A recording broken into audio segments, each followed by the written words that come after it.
presentation of Fox Sports. We are Baltimore. We are Ohio.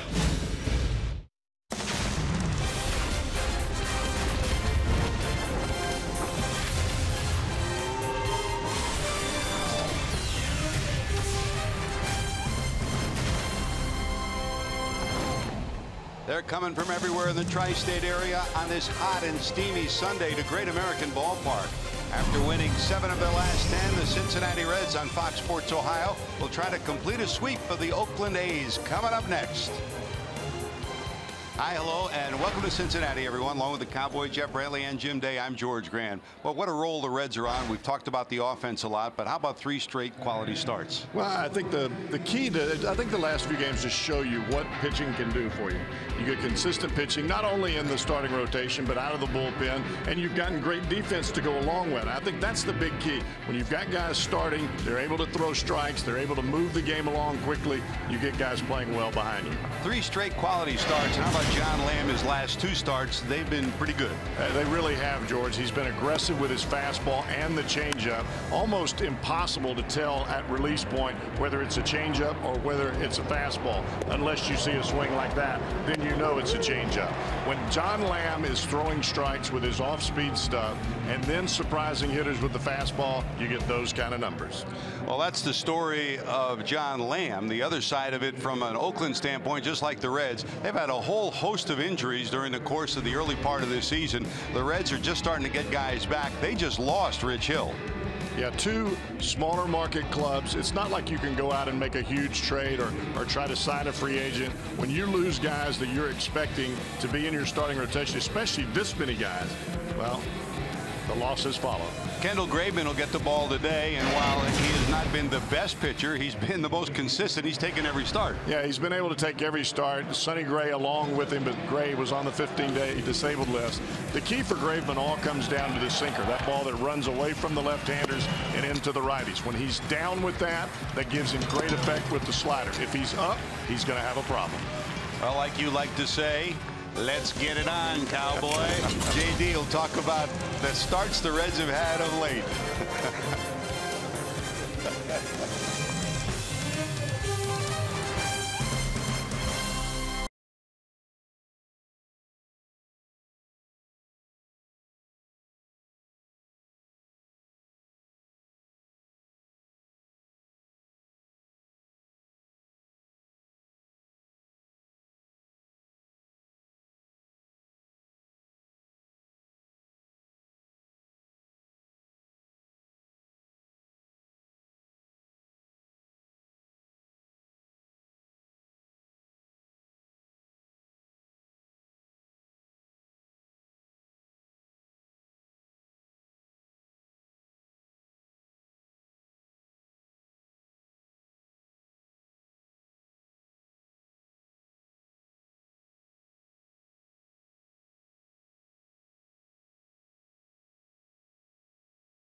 By Chevy. Check out their award-winning lineup only at your Tri-State Chevy dealer.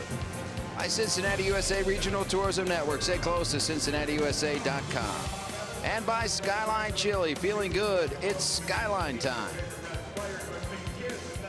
Meteorologist Brandon Orr here from Local 12. You know, yesterday it was hot and humid. We were into the 90s. We're going to be a few degrees shy of that, but whether it's 88 or 90 degrees, it's still hot no matter which way you look at it. We're going to be dry at the start of the game. Can't rule out a stray random pop-up shower. They're going to be very isolated. That chance is only through a small window through the middle of the game. Thanks for watching. Enjoy the game here on Fox Sports Ohio. I'm Jim Day on a very hot field here at Great American Ballpark, and we've talked so many times about it. It's all about starting pitching. It starts right there, and the Reds winning lately, and you can go back to the starters giving them quality starts. It's their IGS bringing the energy. Last 3 games, Brandon Finnegan, 7 innings pitched, just 2 earned runs. Anthony DeSclafani in his season debut, 6 innings pitched, 1 earned run. And yesterday, Dan Straley got through 7. Again, 1 earned run. And the Reds have won 7 out of 10 because of the starting pitching. It starts right there, as we say. John Lamb is the guy that gets the ball today. The lefty goes to the hill as the Reds go for a 3-game sweep. George and the Cowboy are coming up next.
American Ballpark as we await game 3 of this 3-game set. The Reds have won the first 2.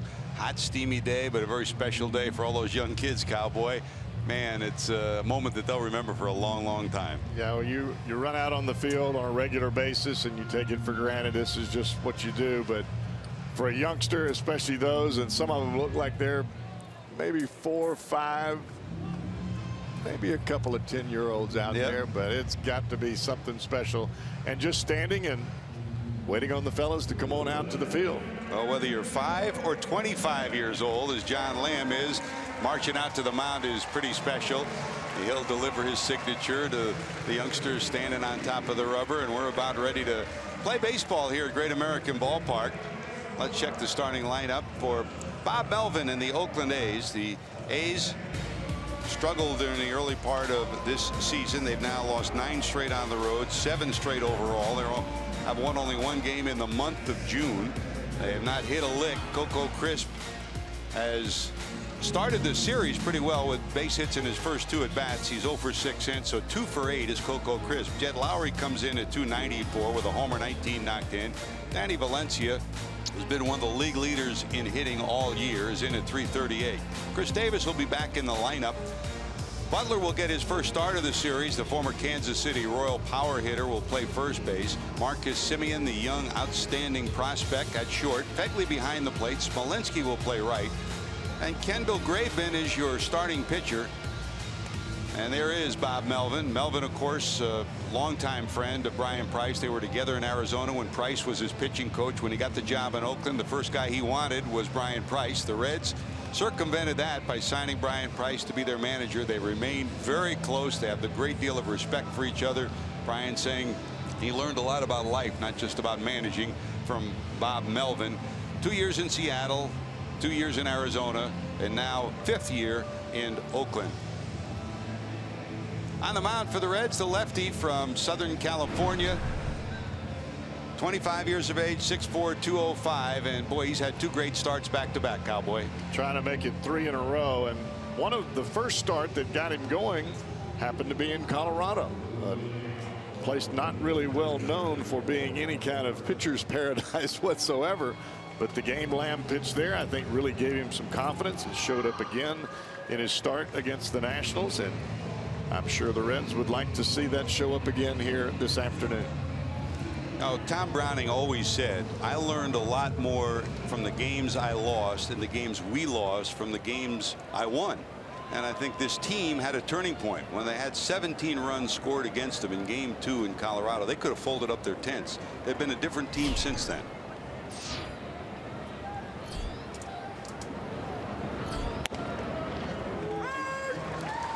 Lamb delivers strike 1 to Coco Crisp, who's in at 222 with the 5 homers and 22 knocked in. Crisp playing center field again today. He started Game 1 in center, Game 2 in left. This one hit high in the air to left. Adam Duvall circling under it, and he'll haul it in. Ooh, the ball's carrying here today. It's a launching pad today. That's before we head to Atlanta tonight. Here's your Reds' forward defensive alignment. Adam Duvall. Steve Selski will get his first start in center field. You know that Billy Hamilton's still on the 7-day concussion list. Jay Bruce, whose homer of the difference in yesterday's game, and his defensive play was the key in the ninth. Suarez, Cozart, Phillips, Votto, and Cabrera behind the plate. That's your forward defensive alignment. The Reds still last in the league in defense, but defense has been one of the keys for them in this series.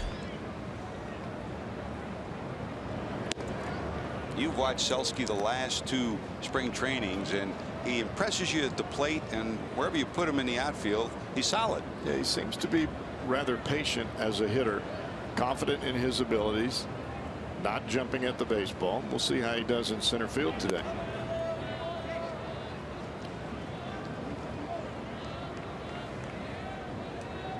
Your umpires for today: Manny Gonzalez behind the plate, C.B. Buckner at first, Fielding Culbreth, the crew chief, at second, and Jimmy Reynolds down at third. 2-0. There's a barked out strike call. Manny Valencia on deck.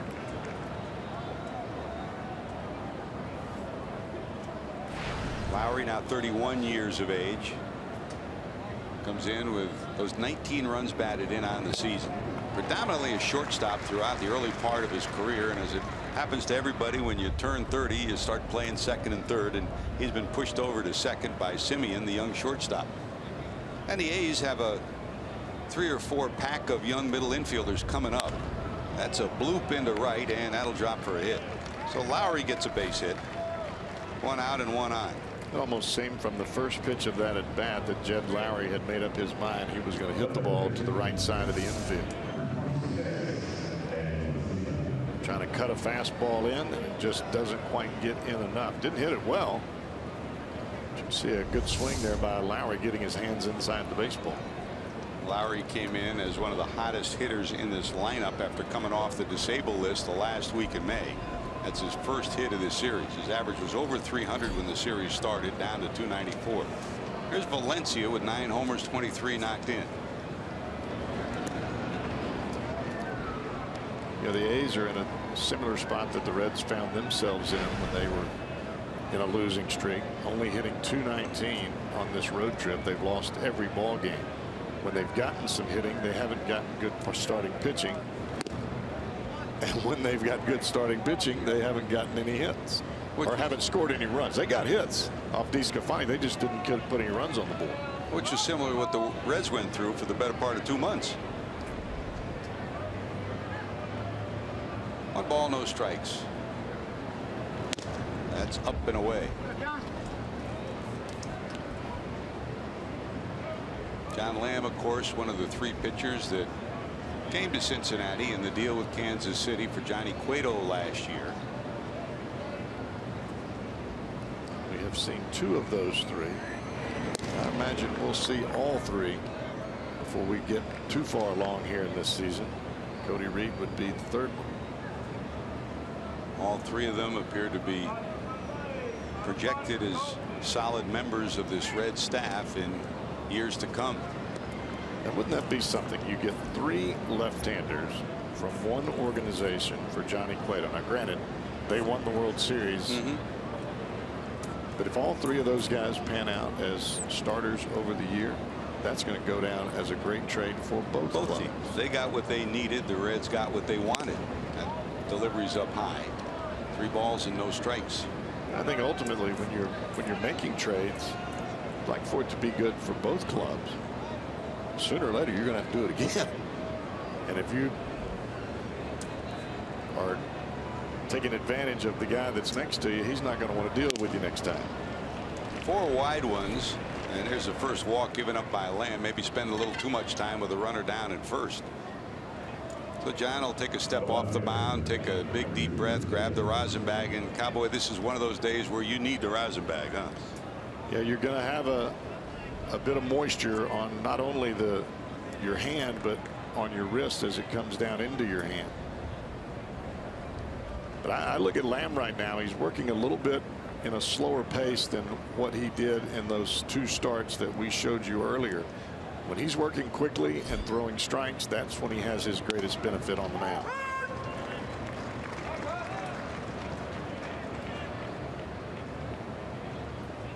Davis in with 14 home runs, although he's been in a bit of a homerless drought. In fact, against the Reds, he has a career high 8 home runs. That's more than any other team he's played against. Of course, he played for Milwaukee, and he saw the Reds often. That kicks away. 1 ball and 1 strike. Davis, one of those guys, you know, when he catches fire, he can almost carry a team for a few days, and the A's are waiting for that.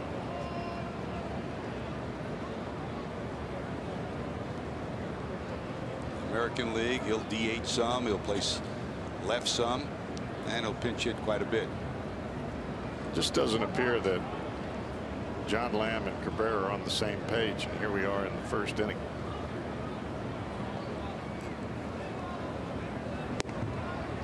That's a strike. 1 and 2.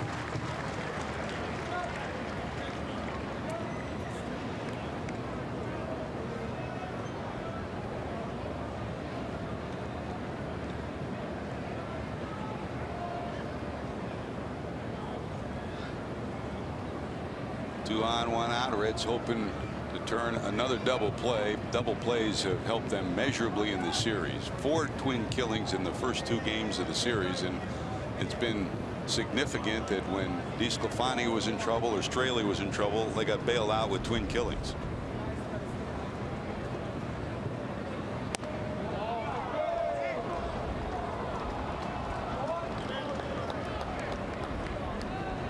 I think some of those pickoffs to first base, George, with Lowry were more about trying to get to another sign to the catcher, because that time Lamb spun around to look at Lowry at second. All he really wanted to do was have another sign from Cabrera.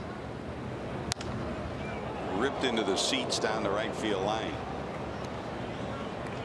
I guess we expected when the A's came to town, Cowboy, that they would struggle a bit pitching because of all the injuries, especially with Hill going on the DL this week. But we expected to see more hitting. And talking with Bob Melvin, I think he has too. Especially with runners in scoring position. So far 2 for 11 in the series. Hit hard. 5, 4. Yes, sirree. They turn another one. Wow.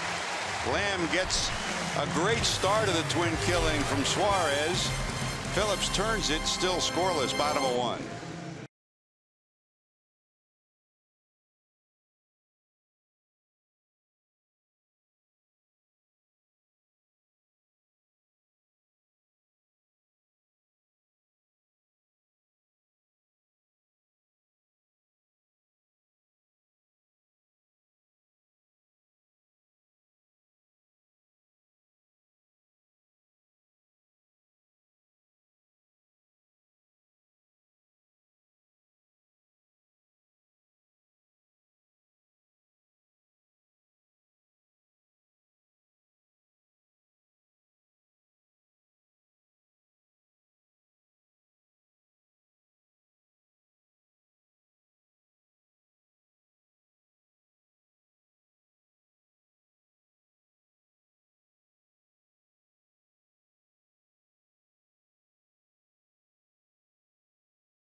This Military Appreciation Day at Great American Ballpark, and we want to take a moment to, as you scan the ballpark here at Great American Ballpark, to send our thoughts, love, and wishes to all those in Orlando and what has occurred there during the last 24 hours. Deadliest mass shooting in United States history. Over 50 people have died and over 50 have been injured. Our thoughts to everyone in the community and our thoughts of solidarity around this great land of ours on this Military Appreciation Day. And you know, whenever you get a color guard to come on the field for the national anthem, as we did today, whenever you get an Army, a Navy, an Air Force, a Coast Guard band to do the national anthem, it starts everything off the right way. It's a special feeling, isn't it, Cowboy? Puts a little different feeling in the air. Well, here's Zach. He's in at 285 with 9 homers and 25 knocked in.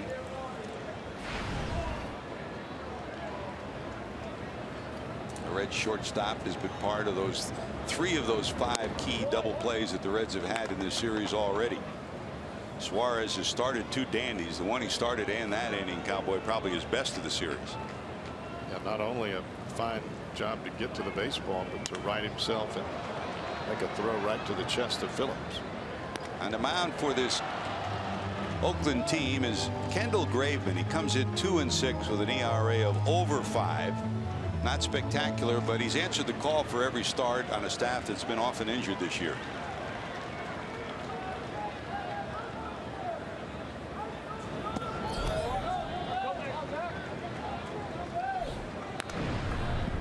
Look at the numbers for Graveman. He started out the season throwing the ball quite well.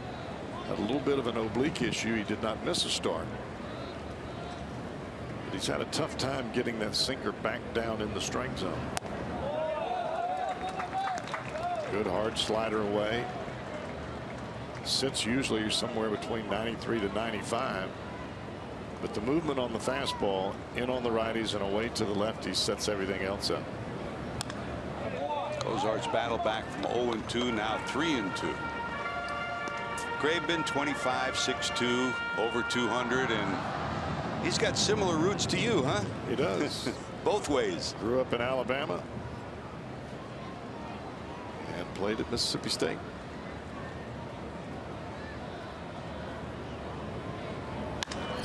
High in the air, right center field. Crisp going over at the warning track. Has Rubin, hauls it in. Pretty good ride by Cozart with that swing, but Coco catches up with it in right center. Let's check your starting lineup with Votto batting second. Phillips, who had his hitting streak snap yesterday. Jay Bruce, who had the big homer that won the game. Duvall, who's been miraculous for the Reds the last 2 months. Suarez, Selski, his first start. Cabrera behind the plate, and John Lamb, who's got a hit on the year, hits in the number 9 spot. They'll overshift on Joey at 226, 11 homers, 35 knocked in. We've seen a couple of balls hit here early, George. They were not hit very hard, but yet they went all the way to the wall. That indicates to me that the ball is carrying today, and I don't think we're going to have a 2-1 ball game. I would concur. There are days when it just feels like there's not a wind-blown factor. There's an inversion factor that pushes the ball out of here. Got it. And you look at the flags, they're not blowing. It's just the heat that emanates from the turf all the way up.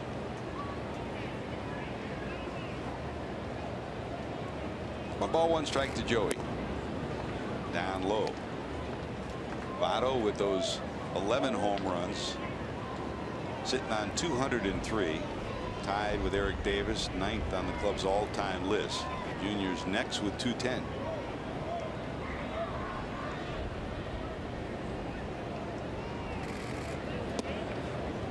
Locked him up with a breaking ball, and it's 2-2.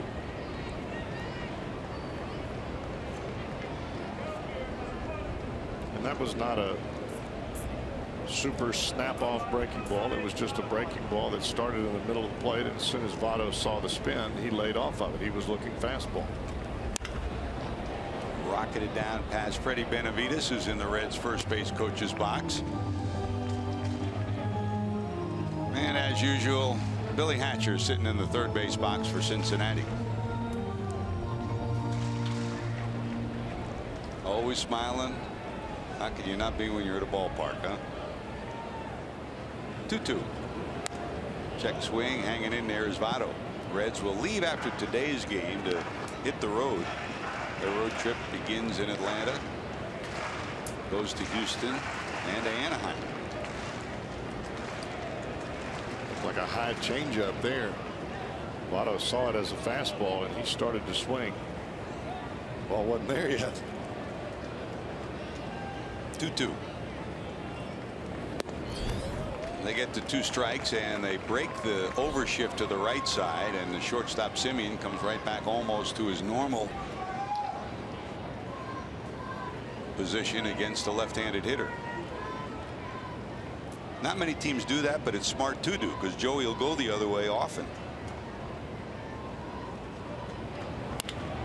And thank you. Well, if the shift was on, it would have been right at the second baseman. So Votto spoils the anti-shift. Base hit for Joey. Votto's been having some good early at bats in this series. Like an off-speed pitch, backdoor breaking ball, took something off of it. Votto said, "Thou shalt not pass." 1 out, 1 on, and here's Brandon. Phillips 0 for 4 yesterday. That ended his 13-game hitting streak. Jay Bruce on deck, sitting on 14 homers.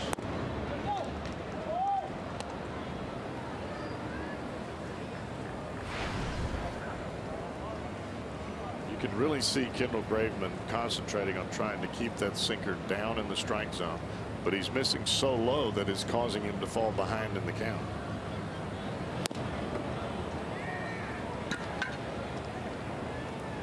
Pretty good breaking ball right there. Now, the Reds expected to see a lot of fastballs from Sonny Gray in game 1. They ended up seeing a lot of breaking balls. Yes, they did. And it looks like we're getting the same diet here, huh? Appears to be the case here early going. 1-1 in the air to center field. Coco back. Votto goes halfway, and he'll retreat to first. Here's your 4 defensive alignment for the A's in game 3 of this series. Oakland comes in with an outfield alignment of Davis in left, Crisp in center. Smolinski is your right fielder today. Valencia back to third. Simeon, outstanding young shortstop prospect, gets seemingly better every day by day, as Ron Washington continues to work with him. Lowry and Butler on the right side, and Fegley gets his first start of the series. That's your 4 defensive alignment. I think if you were to look at these two teams, and they both rank last defensively in their respective leagues, and by his own admission, I think the manager of the A's, Bob Melvin, says we're not where we need to be defensively, position by position. So they're playing about where they should be. The Reds have underachieved defensively. They're a much better team than they've shown so far. I totally agree. I think the Reds are a much better defensive club than what they've shown thus far.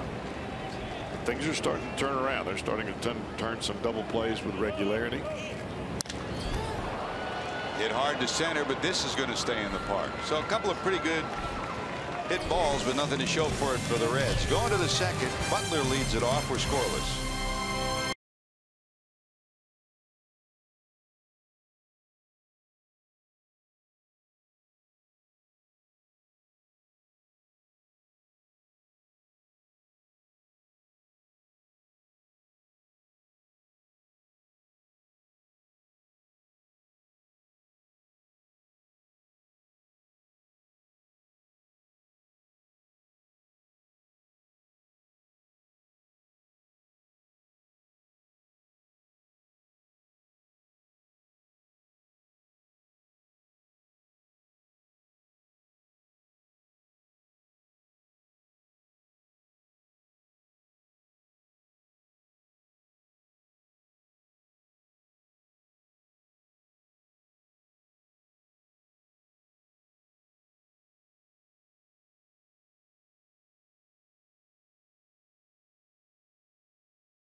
Today's storylines presented by Elk & Elk.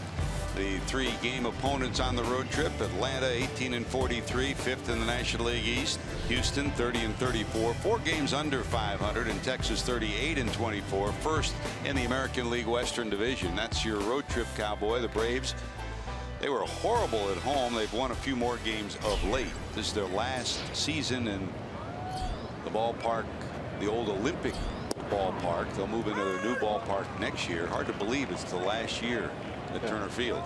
We had Fulton County, then we had Turner Field, and now you've got the new ballpark. Cobb County, is that right? Yeah, just north of Atlanta. And really, it's not an old stadium. No. I mean, '96 was the Olympics. They retrofitted it after that, but they found that about 65 to 70% of their season ticket holders come from north of Atlanta, and that's where the new ballpark's going to be. Just have a tough time getting in and out of that location. Billy Butler's swings sound like a broken bat. He'll go back for a new piece of lumber. No balls and 2 strikes to Butler, one time a starter in Kansas City, here in and out of the lineup in Oakland. That was a fastball right in on the hands of Butler, and that really is the pitch that sets everything up for John Lamb. If he can get the ball in with some semblance of regularity, it doesn't always have to be the cutter, but you could see where that ball ended up, and as it came to the plate, the ball looked like it was going to be middle away, and then it just continued with that angle right in on the hands of Billy Butler.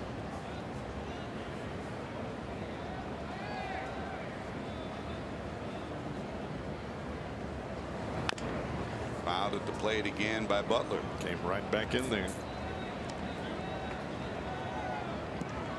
Butler, a free agent from Kansas City, signed a 3-year deal in 2015. Now 30 years of age. Spent the early part of his career in Kansas City. Was a fixture there. First-round pick back in 2004. Hit hard. Cozart can't get to it, and that's a base hit.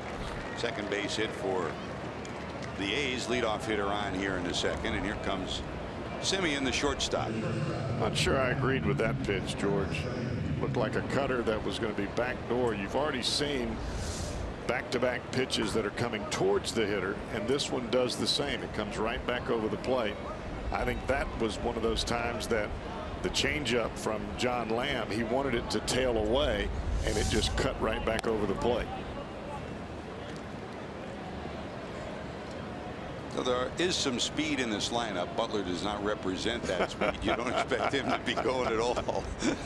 I don't think so. He's just going to talk with Joey. Yeah, they'll have a good conversation about hitting. I mean, he's nearly a 300 hitter for his career, so you know they both love the bat rack. Here's Simeon, 11 homers on the season. 25 knocked in.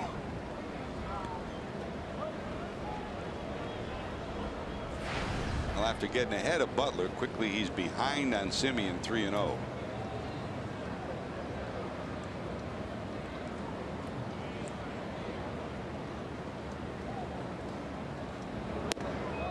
There's a strike.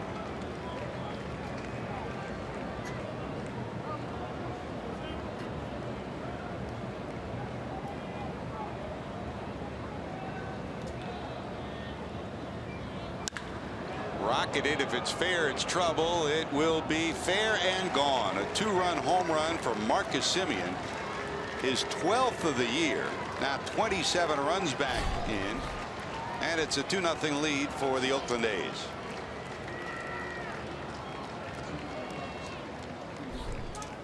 That looked like a cutter from John Lamb that he was trying to run in on the hands of Simeon, and it just stayed over the plate.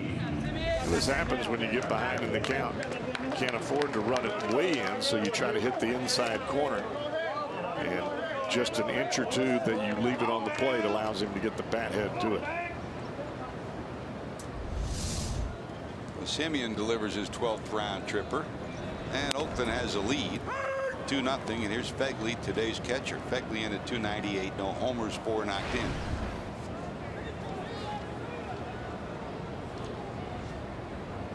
Josh, another guy, spent a good chunk of the last month on the disabled list, didn't come off till May the 27th.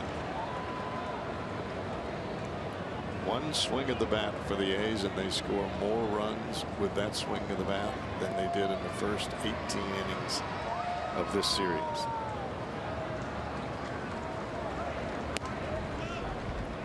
Behind in the count catches up to you, doesn't it? Yeah, it just does not appear that Lamb is comfortable, because when we saw the last 2 starts, he was working quickly, he was aggressive, and it seems like he's a little tentative here today. And this one up a little bit, bang by Fegley into left field, and it's a 3rd straight hit. A single, a homer, and a single. And there's the number 8 hitter, Jake Smolinski. Watch where this pitch is when the catcher has to reach up or reach back towards the plate. That's not usually a good sign.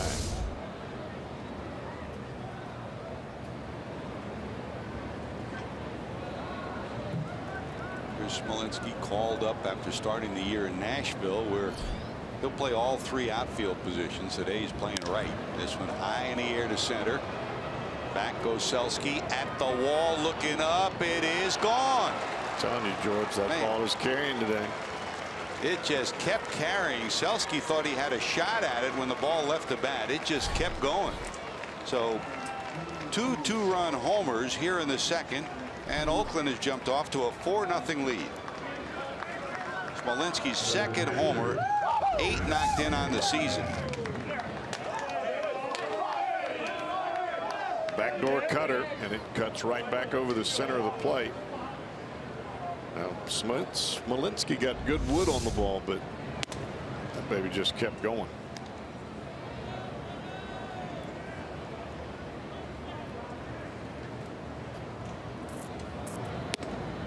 A curtailed batting practice yesterday, no batting practice today. And after a shortened batting practice yesterday, a lot of the A's were saying, boy, the ball flies out of here, doesn't it? Well, the pitching of Dan Straley short-circuited that yesterday, but here in the second, those BP home runs have become in-game home runs.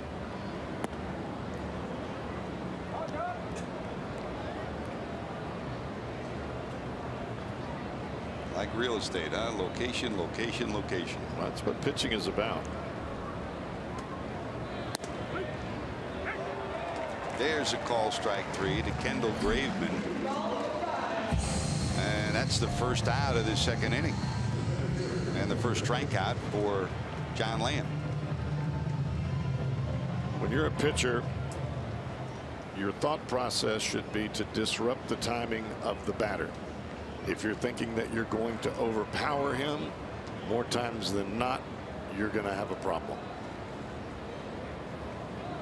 Back to the top of the order, Coco Crisp applied to left first time up.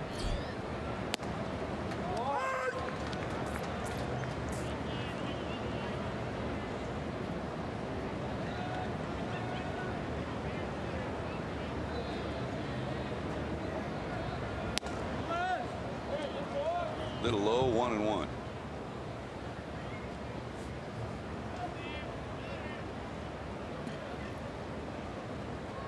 Crisp in the last year of a 5-year contract he signed with Oakland. And in the mode that they're in, he's in a similar position rumor-wise that Jay Bruce is in. And the talk has been for a while that come July, a team that's looking for a solid defender, a guy that can steal a base here or there, he would be on that list. Dribble back over the mound. Phillips has it. There's your second out of the inning. I think the key for Coco Crisp is he's going to have to be hitting better than 222.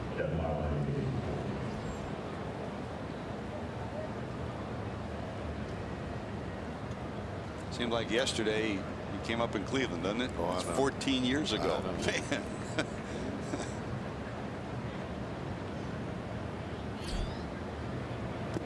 He gave them a quality of play in center field that was outstanding in those days, and he was an everyday contributor with the running game. Lowry single to right. Not this time. Phillips will spear it. But the 3 straight outs came after two-run homers. 4-0 Oakland.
Going for a sweep over the A's. I'm Jim Day. Steve Selski getting his first major league start today. He'll hit third in this inning and got his first major league hit. In fact, it was a game that myself and Chris Welsh were doing, and we were kind of joking when they threw that ball aside that, well, they're going to put that ball on the mantle. Well, Steve watched the replay of the game and thought it was pretty funny because Chris Welsh said, well, he's from Southern California. I'm not sure they have a mantle.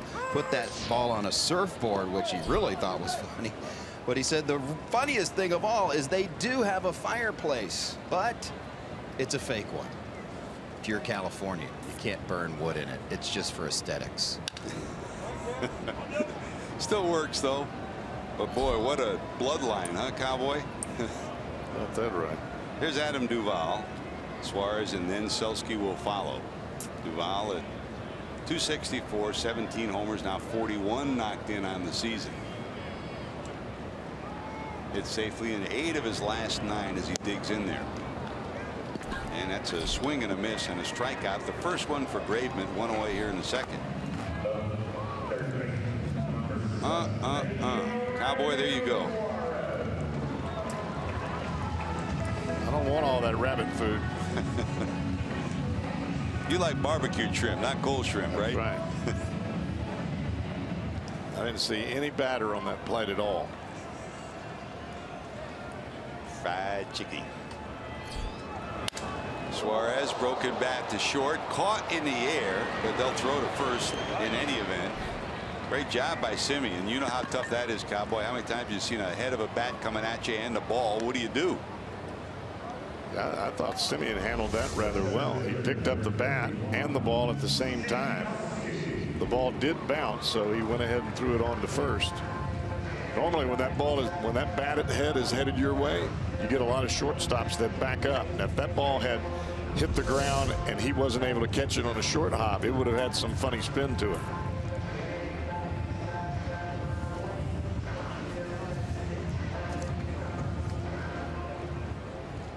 So the putout goes 6-3, 2 away, and here comes Selske.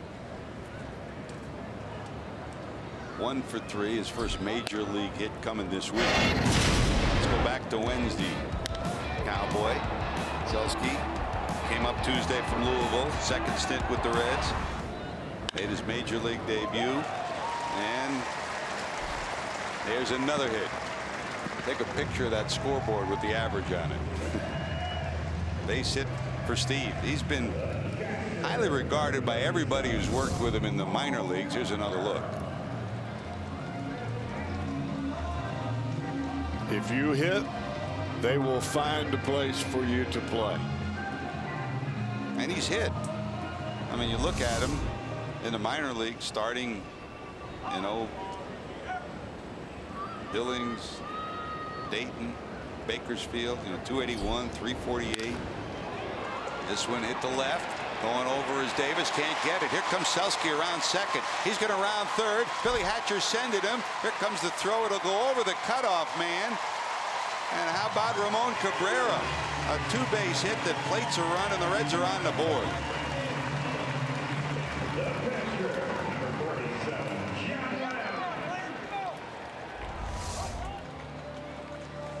Supposed to be a sinking fastball. It runs away and it stays flat, stays up around the middle of the thigh, and a good swing put on that baseball by Ramon Cabrera. Billy Hatcher waving him in. Selske scores. The Reds are on the board, and here comes John Lamb with 2 away. 2-out RBIs always the toughest. Lamb 1 for 11 on the season.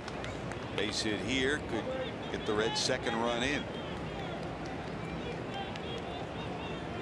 With a 2-out RBI with your runner at first base, you've really done something special. Graveman from the stretch.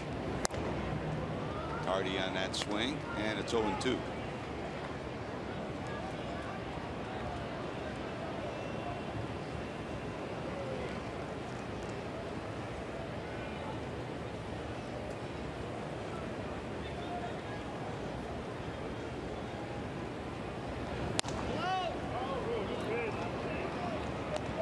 Everybody in the infield, including Graveman, was 2 steps to the dugout, huh? It's like they tilted the field.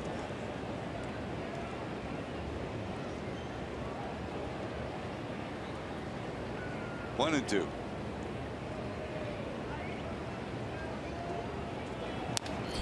Fouled off. Hanging in there is John Lamb. Now you look at the fastballs that Graveman is throwing here to John Lamb. All of them down in the zone with good sink. and it's just being relaxed and getting extension. Those aren't the same pitches that he threw earlier to a couple of guys that were regular players. Tried to put a little bit too much on it. The ball stays up.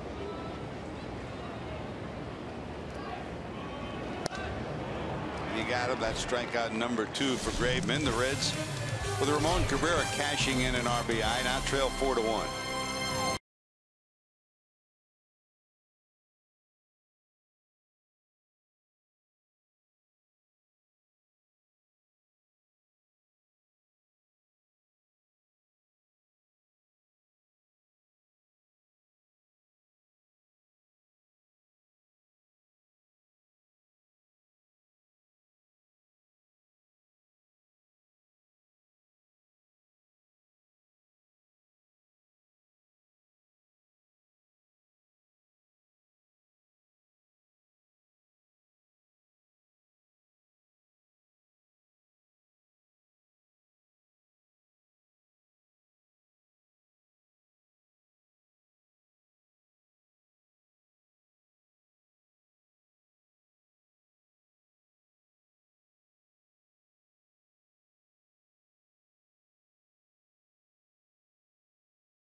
Run hits the Toyota sign during today's game. Cheyenne Schneider from Cincinnati will win this beautiful new Tundra on display at Great American Ballpark. Register for your chance to win at an upcoming game by seeing your Cincinnati and Northern Kentucky Toyota dealer.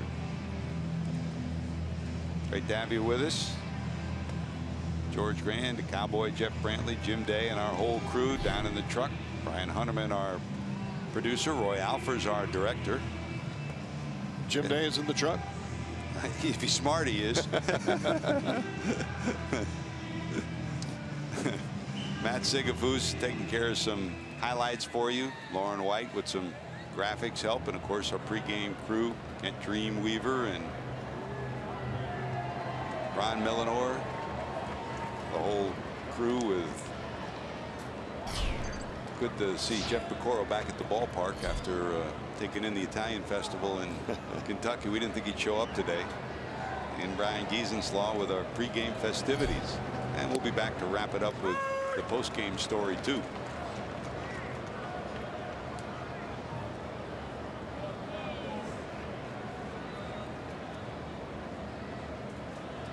Trying to get the wheels back on the track is John Lamb as we go to the third. 4 straight hits in the second. A single by Butler, homer by Simeon, single by Fegley, homer by Smolinski, and the Oakland A's had 4 on the board. Fouled at the plate, might have got his foot too. Ouch.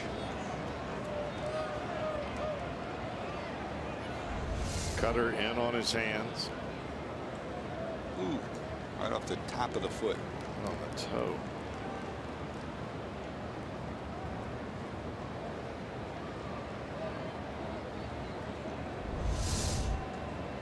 Been great to see a lot of our old friends from Oakland in town.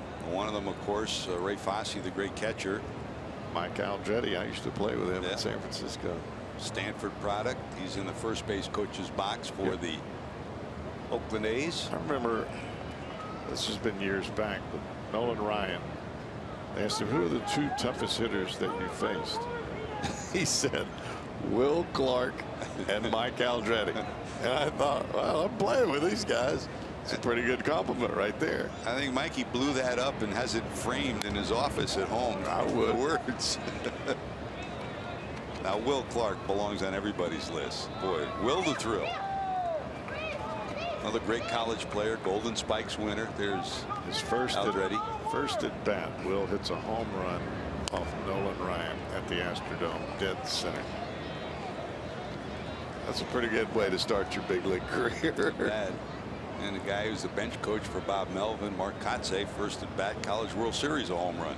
Nice way to start that too. He was on the all-time College World Series team out of Cal State Fullerton. You remember a lot of things about that giant clubhouse, but one of the best was Willie Mays would come in all the time, of course, and Will Clark. And they're both great players, but they had the highest pitched voices you ever heard, didn't they? Oh, yeah. Big breaking ball. Screechy. Not scratchy. Yeah. Screechy. Like fingernails on the chalkboard, squeaky voice. 3 balls, 2 strikes. Fouled off again by Valencia. But Will could hit, couldn't he? Yeah, he could hit, but he hit probably his best production when it mattered. Those 2-out RBIs we were talking about earlier. He was clutch in the biggest way. Suarez. First out of the 3rd inning, and here comes Chris Davis, who bounced into an inning-ending double play in the 1st. Yeah, I've noticed, George, that after the home run by Smolinski, the pace starting to gradually pick up for John Lamb, and with that, he's retired 4 in a row.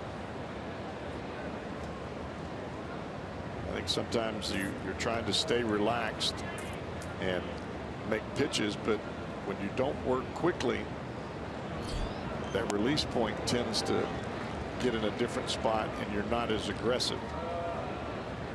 You want to keep your body relaxed, but you want your mental side to be tenacious. Strike 1 delivery. Down and in.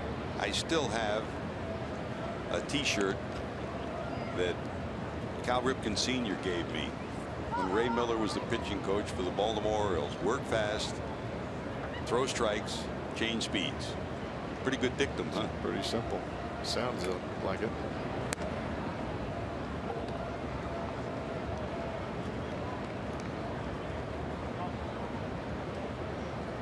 Two and one.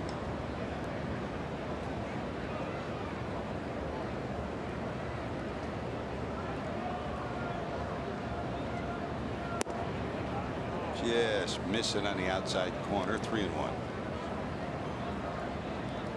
If you're John Lamb, when the pitch doesn't go exactly where you need it to be, or you don't get a call that you expect, you can't let that frustration enter into your mind. What you have to do is you have to adjust and move on from it, because if you let it enter your mind even the slightest amount, then that's going to carry over not only to the hitter you're facing now, but down the road.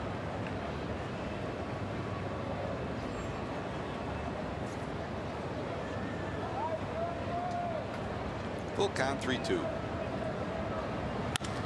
Center field, that's a base hit. But Davis is 1 for 2, and here comes Butler, who started the rally in the 2nd inning. Already 58 pitches. We're in the 3rd inning for John Lamb.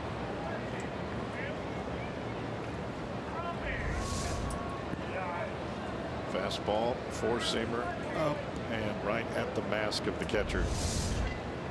And for a hitter, that's pretty much where you want it. 1 out, 1 on. Here's Butler.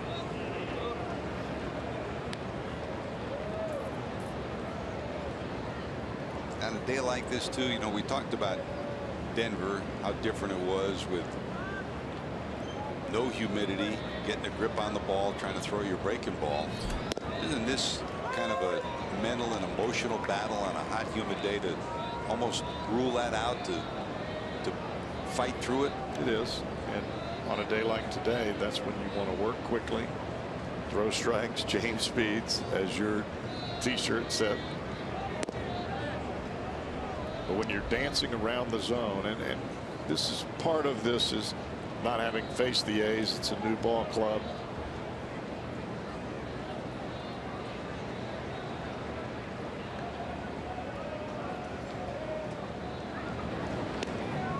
after the game last night, Dan Straley admitted, I mean, he went 7 innings of 5-hit, 1-run baseball, and we looked at him, and he was taking big, deep breaths in the 6th and 7th. He said, I hit the wall in the 6th, but I had to find a way to get through it. Looped to right. Here comes Bruce. Long run. He won't get there. Rounding the bag at second is Davis, and he'll hold there.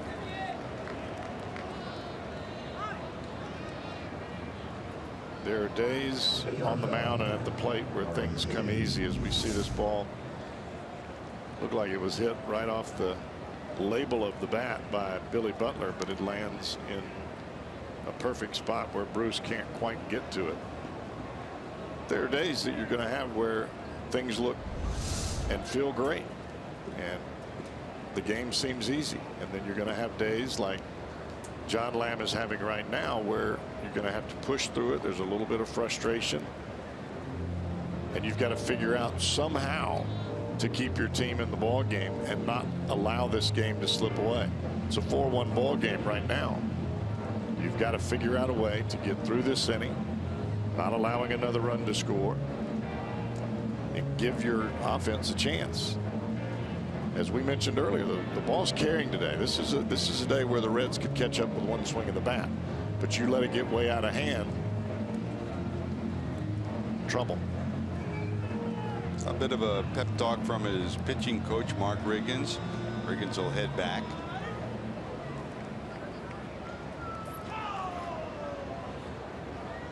But Butler's 2 for 2. 2 on here in the 3rd, and here comes Simeon, who ripped his 12th home run to give the A's a 2-0 lead last inning. That's a strike.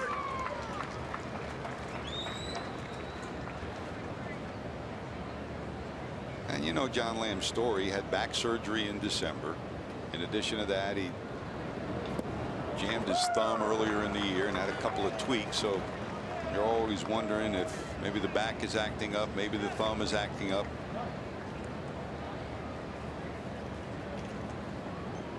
Oh, 2.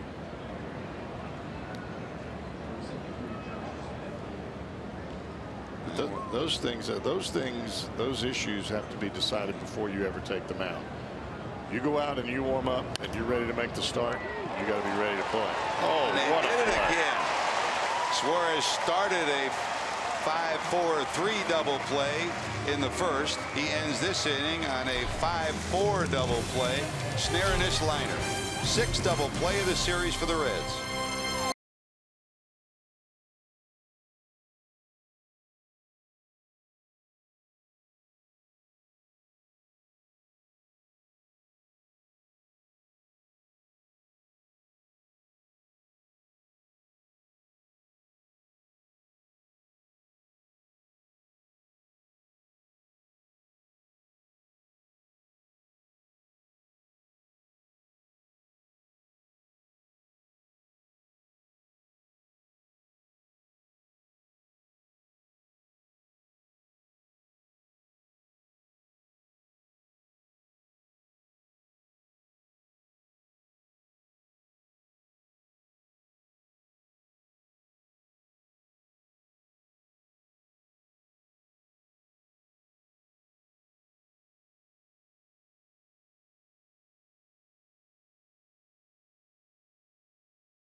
And thanks to 2 double plays, John Lamb still in the ball game. Another dandy one started by Eugenio Suarez, Cowboy.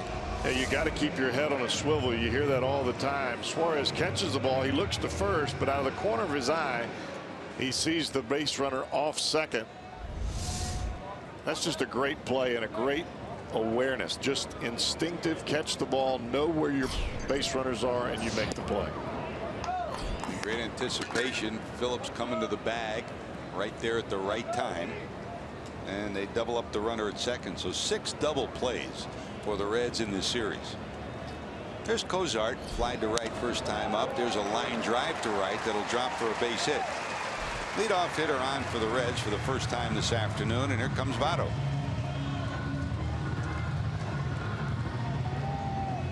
I'm sure Zach is happy to get himself aboard. That 1 for 0 for 15 going into that at bat.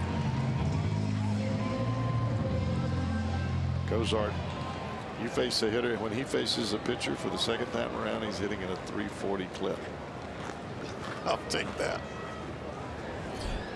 Here's Joey, base hit to right, his first time up.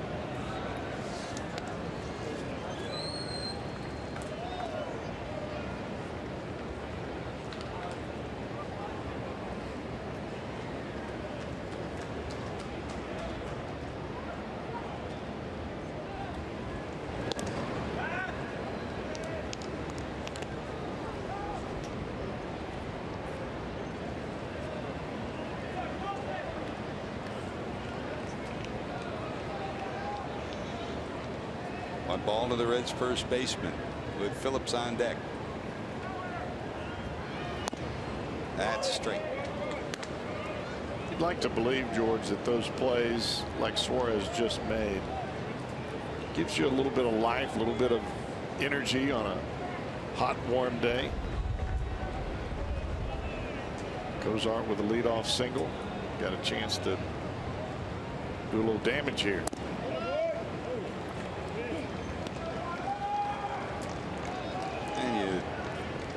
When you got the chance to turn the energy of a game around, you want to grab it. Yeah, I mean, it's an emotional roller coaster throughout the game, regardless of who you're playing or where you're playing.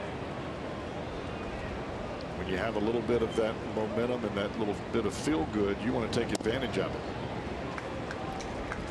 Sometimes it's a play like Holt made in center field yesterday, or play like Bruce made in right field yesterday, or maybe the Suarez play can turn the energy of a game in the other direction. Yeah, the success in sports never revolves around woe is me. You're right. As your father told you every day, right? Right. On the corner, that's a strike, 3-2. That's where the old saying, suck it up.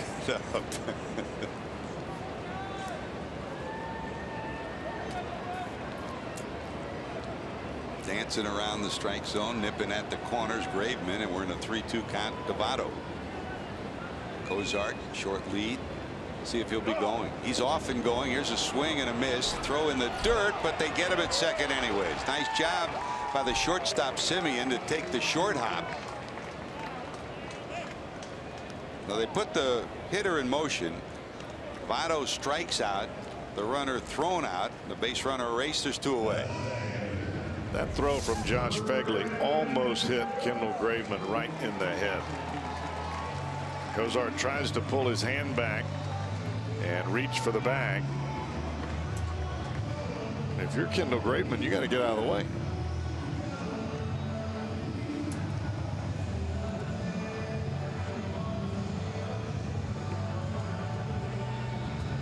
Brian Price looked behind him to see if there was a chance to challenge that. No challenge by the Reds, and it didn't look like. I mean, it was very close because he missed him with the initial swipe, and it looked like he still got the tag on the body before he got the hand on the bag.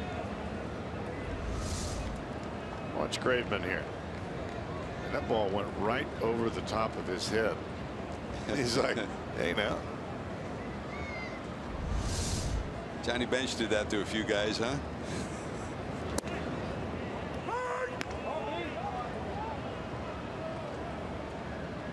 There's Phillips, flied to center first time up.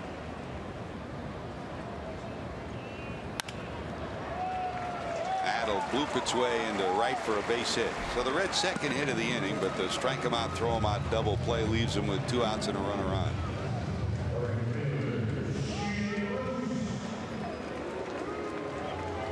MLB.TV Premium, #1 live streaming sports service, delivers everything you've come to expect and a whole lot more. Watch every out-of-market game live in HD. Over 400 supported devices are part of the package. Includes a free subscription to At-Bat Premium, the #1 app for live baseball. Blackout and other restrictions apply. Visit MLB.TV for details. Here's Jay. He also hit one to the warning track in center his first time up.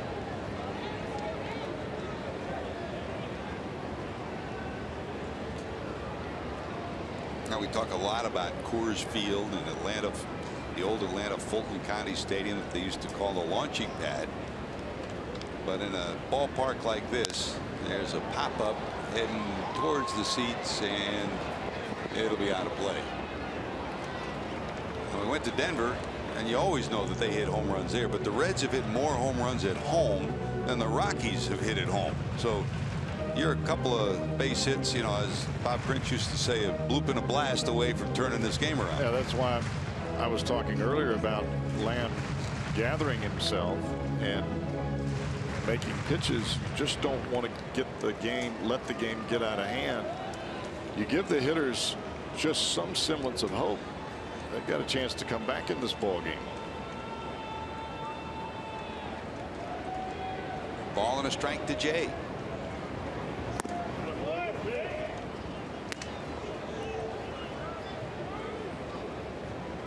Plus, I think it allows you to keep the game close. It allows you offensively to put some pressure on the opposing pitcher when you get some runners aboard, whether it's with nobody out or with 2 outs, because of the way the ball's carrying today.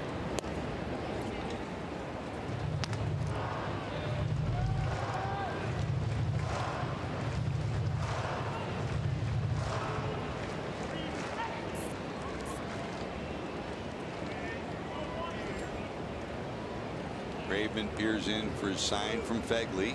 Here's the 2-2 to Bruce. They'll toss over to first.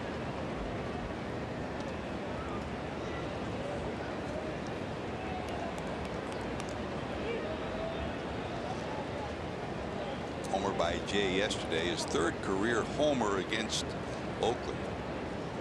14th of this year. That clips the outside corner. Jay said it was low, it was away, doesn't get the call. So the Reds strand another runner. They still trail 4-1.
On TV, you can stream them live on your mobile device with the all-new Fox Sports Go app. Download the app and take Fox Sports Ohio and Reds baseball with you wherever you go.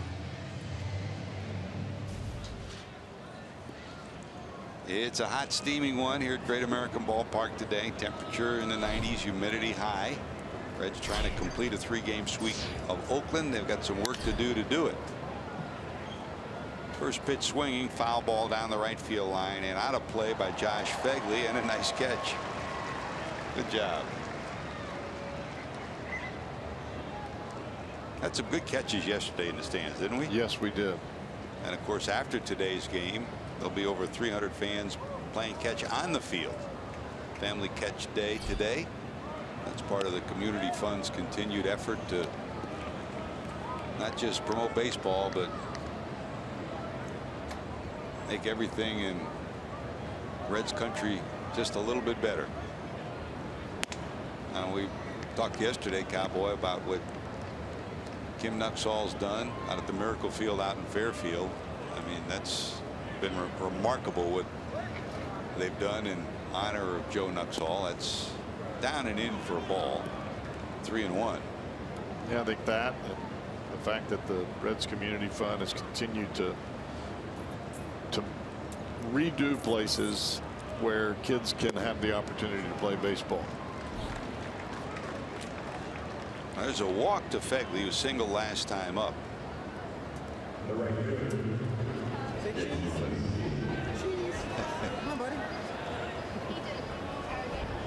So far so good on this hot day with the little guy. He's already starting to lean on Daddy a little bit. Here's Smolinski. After Phegley singled in the second, Smolinski clubbed his second home run. This one sliced down the right field line. It'll be out of play too. I'm not sure that. I think looking at that little boy with his dad, what I could tell reading his lips is, Daddy, you said ice cream in the third inning. Ice cream in the third inning.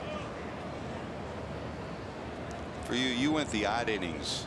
1, 3, 5, 7, and 9 for ice cream, right?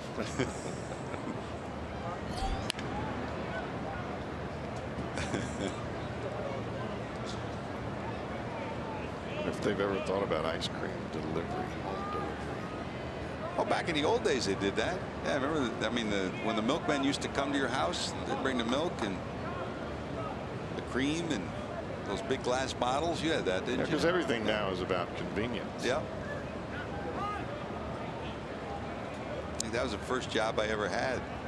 We had a bunch of dogs on our route, and the milkman said, "How about if you come along with me and I'll give you an ice cream at the end of the route?" Well, I always got the places. Here's the delivery. That's skied in the right field. Bruce will saunter in and haul it in. There's your first out of the fourth. And lo and behold, every place he gave me to deliver the milk was where the dogs were. That's because he didn't want to do it. But I got an ice cream out of it anyways. Torn pants leg. Yeah. But I knew all the dogs, so it was okay for me. There you go. He was smart. Well, let's see if Kendall Graveman can bunt. Oakland pitchers are 0 for 2016 so far, and have not gotten a sacrifice down until yesterday. There's a foul ball for strike one. Until this series, when Sonny Gray sacrificed in the first game of the series. Sonny made it look easy. Yeah. I mean, you could tell it's like watching Finnegan. Finnegan's a ball player. He gets it down. Votto bobbles, so he'll only get the out at first. He was thinking second all the time and trying to turn his body, but it bounced off the glove, so it's the second sacrifice of the series for Oakland. They got a runner in scoring position with 2 away. Well, if you don't aggressively approach the ball the way Votto does, you'll never have a play at second. And there are going to be occasional times where you come in and you're aggressive and the ball hits the edge of the glove or pops out, as that one did there. Well, then you go on and you just get the runner at first. You can always do that. But if you're not aggressively approaching the ball, you will never cut down the runner at second base. And that's ultimately why you're rushing in. So Phegley, who led off with a walk, is now at second. 2 away, and here's Coco. Chris flied to left and bounced to second.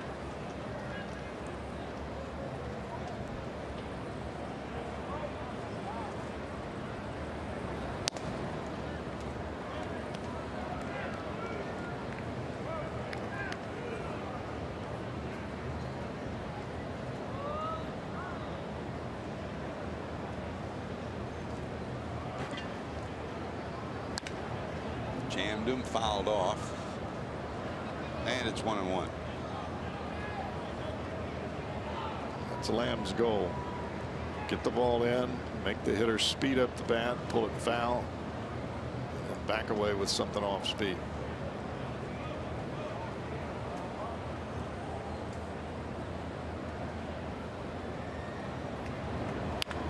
Down to third, backhanded, long throw by Suarez. What a gun! Wow. Flashes of brilliance. He's been aces today. Suarez started 2 double plays and guns down the runner.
Reds trying to catch the A's. Raisel Iglesias last night at Pensacola. It was a good first rehab outing. He went 2 innings, couple of hits, no runs, didn't walk a batter, and struck out 2. 22 of his 30 pitches were strikes. Brian Price says his fastball was in the 93 to 96 mile/hour range. Through a full mix of pitches, was even spotting that curveball. And he needs to build up that arm conditioning. Even though he's been a reliever for the Cuban national team, he's got to get used to pitching back-to-back days. So that'll be the next step to get him back-to-back days, maybe even 3 in a row, and working multiple innings and getting used to coming out of that pen, because since he's been a Red, he has been working as a starter. Thanks, JD. So Lorenzen and Iglesias both on their way back to the bullpen. That's good news. And hopefully Homer Bailey will follow into the starting rotation soon as well. Here's Duvall, struck out swinging first time up off the end of the bat. Here's the race to first, and they'll beat him by a step.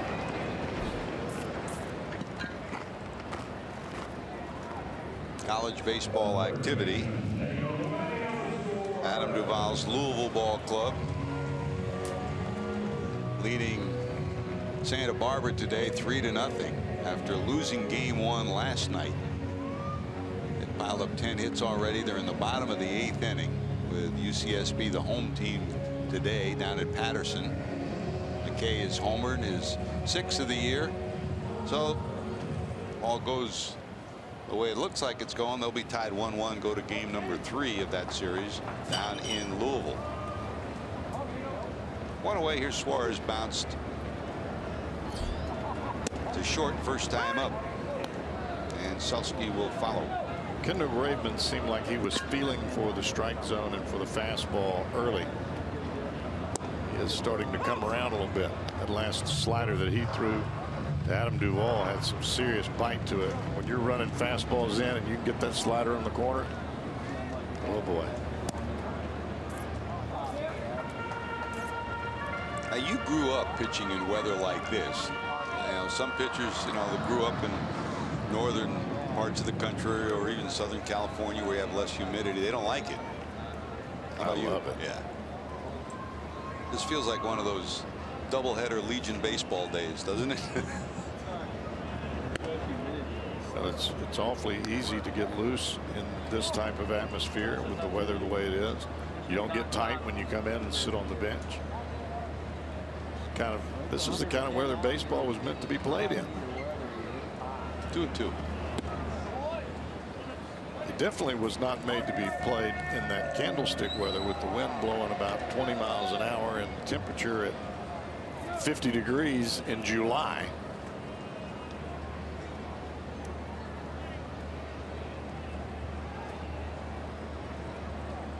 Full count 3-2 to Suarez.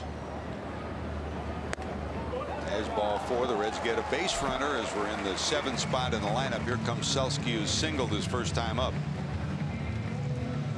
They celebrate the 40th anniversary of the 76 World Series champions with the 76 replica ring ticket package. For just $30, get your game ticket and an exclusive 76 World Series replica ring. Plus, arrive early for a special pregame on-field ceremony featuring members of the Big Red Machine. Packages are limited, so hurry up. Visit Reds.com/theme. Well, it's going to be great when the Reds come home after this upcoming road trip, the Pete Rose weekend, the celebration of the 76 championship team, and a lot of memories here when the 2 times that these 2 teams have met in the World Series. 72, Oakland won a 7-game series, winning it here in Cincinnati, Game 7, and the Reds, of course, swept Oakland 4 straight, winning it in Oakland. Here's Steve, singled, now 2 for 3 since coming back from Louisville. Jim mentioned the first hit and what he did with the baseball, and Cowboy, this guy comes from good bloodlines. His dad was a minor league player. His mom was a great athlete. His wife, they met at Arizona. She's an outstanding volleyball player too. So now he's got some cred, huh? I'm not real happy about Arizona right now. Yeah, I know. I watched last night too. Swing and a miss, 0-2. I did not anticipate being 2 and out. Mississippi State had a lead 4-0, and then Arizona rallied, won it in extra innings, winning 2 straight against Mississippi State. But hey, boy, you packed it in down there. Fans, they're great fans. 27, right at 27,000 for 2 ball games. Pretty good college baseball crowd. Selski hanging in, fouls it off, 0-2. And they're building a new facility down there, aren't they? Almost $50 million stadium. Yeah, I really like what I'm seeing from Selski right now. There are a lot of kids that come up and they swing at every single pitch that comes to the plate thinking they've got to get a hit. And he may not get a hit here, but he looks balanced. He looks confident.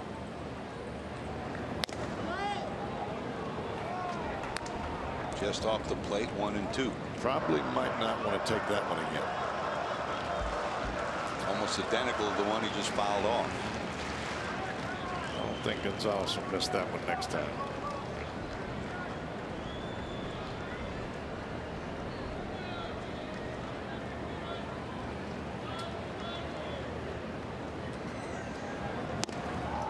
He got it. And on the hands, a strikeout. So 5th strikeout for Graveman here in the 4th inning. 2 away, and that'll bring up Cabrera, who doubled in the Reds' run back in the 2nd. And just a reminder, as you enjoy a cold one, to look forward to Miller Time later in tonight's game, brought to you by Miller Lite. And that last pitch to Selski looked like a backup slider, like a slider that came out of the hand a bit early and just spins up and in.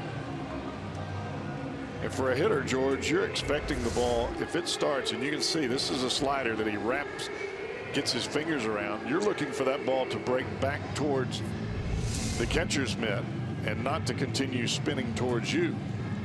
And you judge your swing accordingly. When that ball comes the other way and it's spinning like a slider and it moves like a sinker, that's what happens.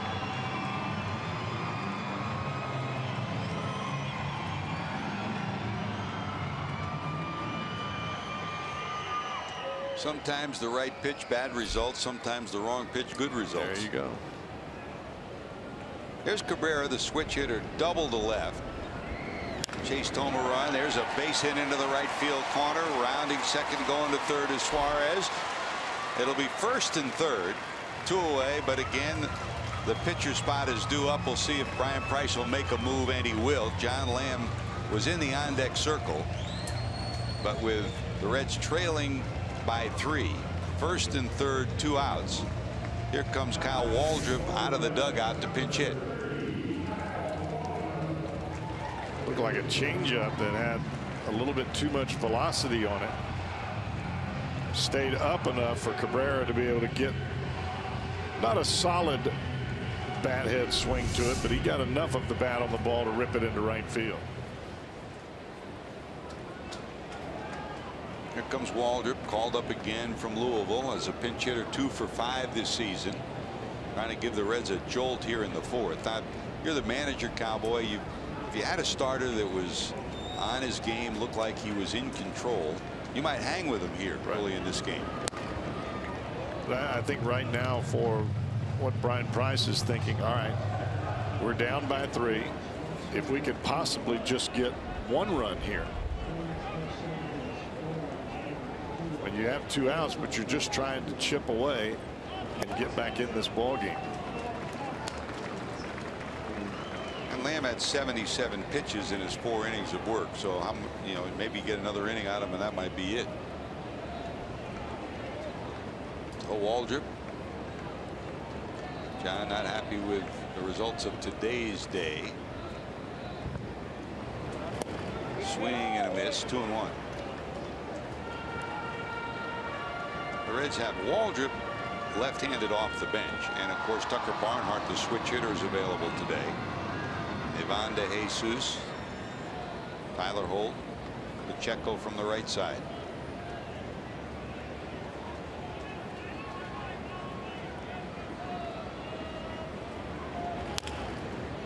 Slap past the first base coach's box, and it'll even out 2 balls, 2 strikes.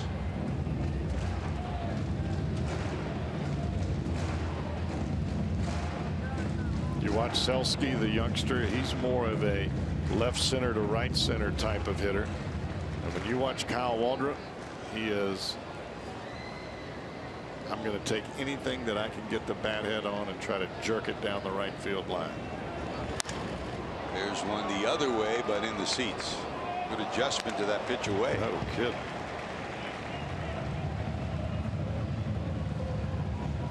Saturday against the Nationals, he pinch hit and singled off Blake Trinan.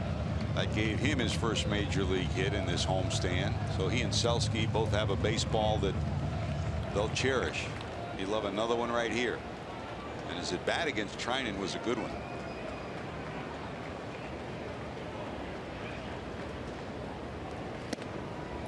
Up and away. We'll go full 3-2.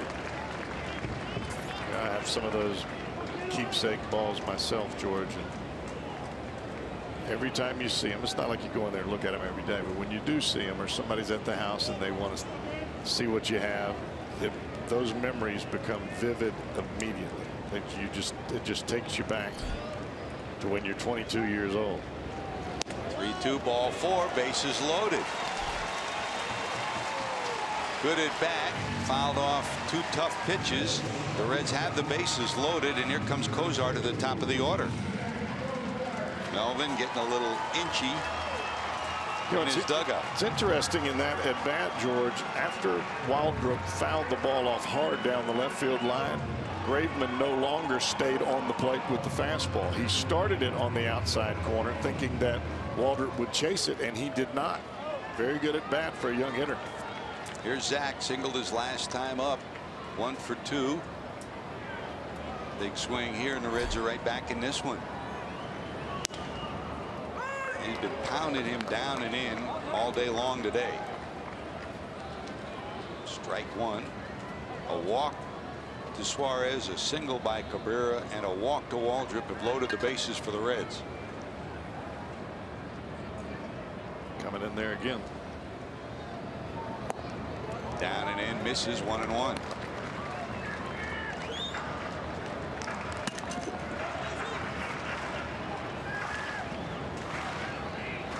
Zach over 300 with runners in scoring position.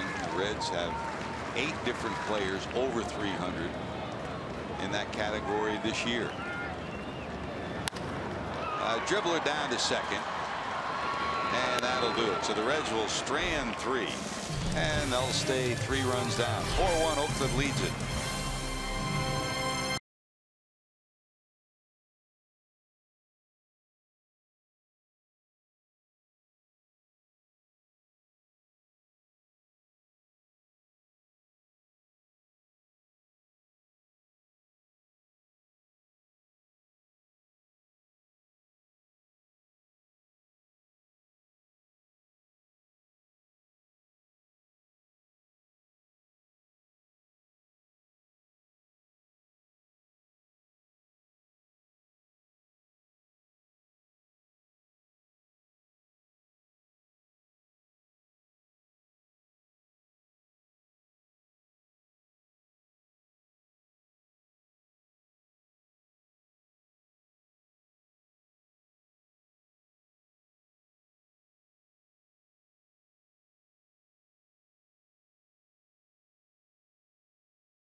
Sports Ohio being brought to you by your local Ford dealer. Ford, go further. By Cincinnati Children's, ranking 3rd in the country on United States News Best Children's Hospitals. And by Jack Link's Jerky, wishing you a wild and happy National Jerky Day. Time for our T-Mobile greater coverage of baseball. Today's greater coverage of baseball brought to you by T-Mobile. To give you an update, Robert Stevenson at Louisville. Solid improvement start by start. 11 starts, 4-3 record, an ERA of just over 3 with 50 strikeouts. Cody Reed at Louisville, 10 starts, similar numbers, 5-3, a 3.38 earned run average and 58 strikeouts. Amir Garrett on the way up the road. Garrett has 11 starts and a 5-3 record as well. From the offensive side, Jesse Winker at Louisville, a couple of homers, 24 knocked in 54 games, and a solid .288 average. And you know, it's very clear, Cowboy, that there is strong pitching help up the pipeline on its way to Great American Ballpark. Yeah, I think you look at the starts from Amir Garrett now. He's in Double-A, but I believe if you can dominate in Double-A, you can pitch up here. And he has dominated. And Jesse Winker is starting to hit the ball with more consistency now after a little bit of lull right there in the middle of May. Jed Lowry fly ball to center against the new pitcher for the Reds, Josh Smith. And talk about a guy who made his way through the minors as a starter. Came up last year, started some, but he's found a niche in his bullpen. He's looked pretty good of late. Yeah, I think sometimes for young pitchers, they get to the big leagues, they try to save energy for the 5th or the 6th inning, and you don't quite become as aggressive early in the ball game. I think the bullpen fits this kid perfectly. There's Danny Valencia, walked and bounced out. Would you put Michael Lorenzen in that same category? I don't know that I would categorize him in that spot now, but there's no doubt that Lorenzen has the stuff to be your closer right now. Down the right field line, long run Votto, but it'll hit the tarp. When you've got 2 guys that the Reds are going to place in the bullpen when they come back, and Raisel Iglesias and Michael Lorenzen. What that does, in my estimation, is it finishes your last 3 innings of the ball game with consistency. You don't have to worry so much about it. You can bring Iglesias in, he can pitch a couple of innings, you close with Lorenzen, and then you worry about tomorrow when it comes. 1 ball, 1 strike to Valencia. That misses on the outside corner. I think ultimately when you put a guy in the bullpen the first question is, okay, how often can I use him? Can he bounce back? And can I use him 2 days in a row? Can I use him 3 days in a row? You know, and you don't know until you do it. I mean, Caleb Cotham is a great example of that throughout his minor league career and his short time with the Yankees. Never pitched 2 days in a row. Never pitched back to back. Very seldom. I think twice in his whole career. And you don't know that until you go through it. Yeah, he had some shoulder issues early in his career with the Yankees, so they never really pushed the envelope with him. And there are two sides of it. Number one, how do you use him? But number two, as the pitcher, you have to learn, how can I do that? How do I get myself to that point? To learn how to warm up, you have to learn how to take care of your body. But if you're going to pitch in a major league bullpen, you need to be able to throw at the minimum back-to-back days, and you really need to learn how to throw 3 days in a row. And when I say 3 days in a row, I'm talking about 1 inning at a time. Now, if you pitch 2 innings or 2+, yeah, you get days off. I remember when you came up in San Francisco, that was your goal at the end of spring training, to go 3 in a row so that you knew you were ready. Exactly.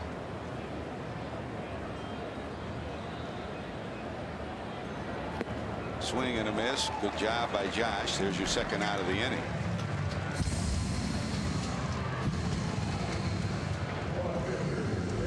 Good slider from Josh Smith, down and away, and all of that pitch there was set up by that first pitch fastball right on the outside corner. When the hitter knows that you can hit it, you start the slider just on the edge of the plate, and they've got to chase.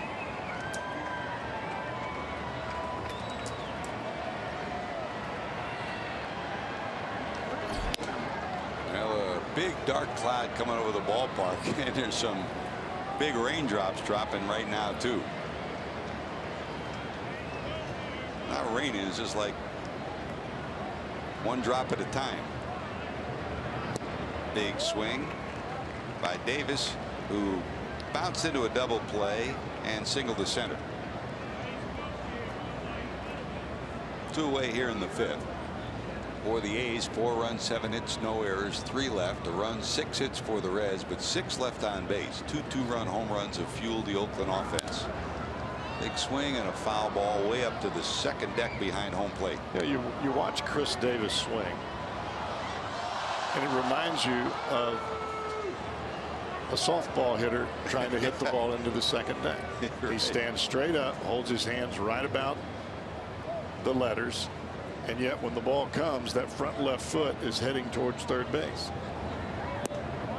That's why he can't hit that pitch. Good spot, 2 strikeouts. Good inning for Josh Smith. Reds go back to work. Here comes Votto.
fantastic historic weekend, June the 24th through the 26th at Great American Ballpark, when the Reds honor Pete by inducting him into the Reds Hall of Fame. Sunday, June 26th, join the Reds in retiring the Hit Kings number 14.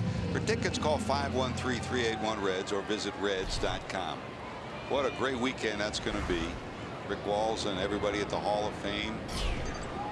They've put together a tremendous weekend. The ceremony is always one of the best in all of baseball, and it'll be great to honor the Hit King number 14. Here's Joey. He's the Reds version of Hit King in this new era.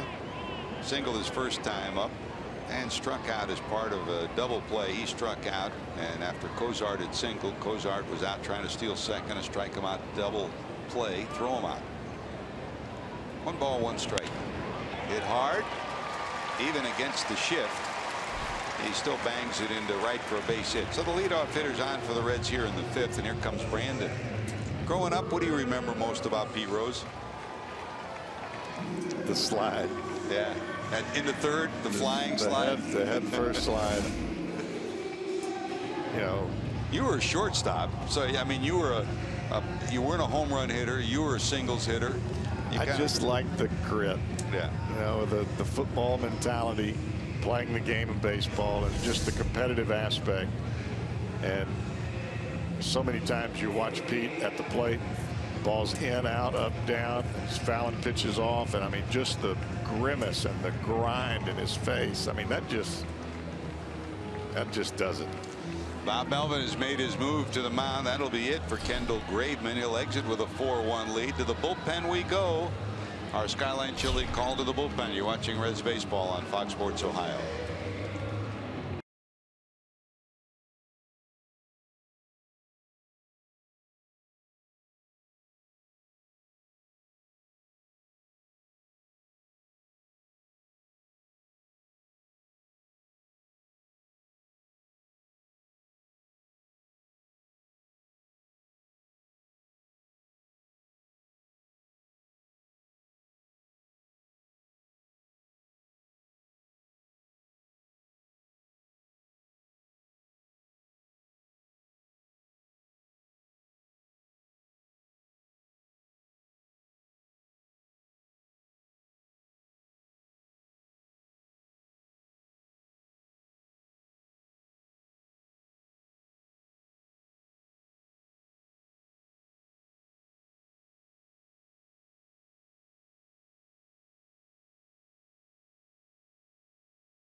It's part of our Lowe's home field advantage numbers of the day. Our producer Brian Hunterman got on his abacus and looked for some stats that other people might not find. And guess what? Only one team with 3 players on the roster, each with 100 or more homers at the home ballpark as a member of the team. And the Reds are the only team with those 3 players. Bruce 131, Phillips 113, and Joey 111. Those fellas have been playing together a long time. Here's Fernando Rodriguez. He'll take over against Phillips. Phillips a line drive to center, but it's right at Coco Crisp. He hit it right on the button, but right at Crisp. So there's your first out of the inning. Bob Melvin didn't waste any time. It's not about getting a win for Kendall Graveman. It's about getting a win, period, for a team that's lost 7 straight and 9 straight on the road. Here's the very effective Fernando Rodriguez. Yeah, the 2 walks in the 4th inning. Starting to lose it a little bit. Leadoff base hit by Votto. And the bullpen has really been a strength of this Athletics ball club.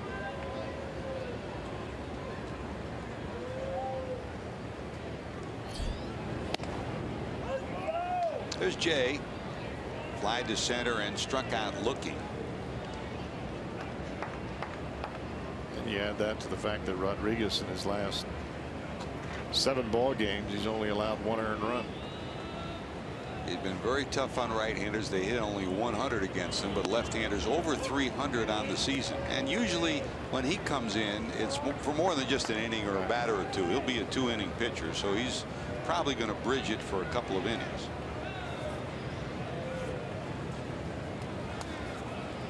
Unless the Reds can change that plan. Here's Jay sitting on 14 homers. Hit hard, but right at the shortstop. Semien will tap the bag and turn it into 2 on a nice pick by Butler down at first. It didn't take many pitches for Rodriguez to end the Reds rally. Still 4-1 Oakland to the 6th.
And mostly great pitching that had been the story of the first 2 games. Here it's long ball. In the second, Butler singles. Semien homers 2-0 Oakland. Then Josh Phegley singled to left. And Jake Smolinski followed with only his 2nd homer of the year over Selski's head. It's 2-0. The Oakland A's had a big lead early.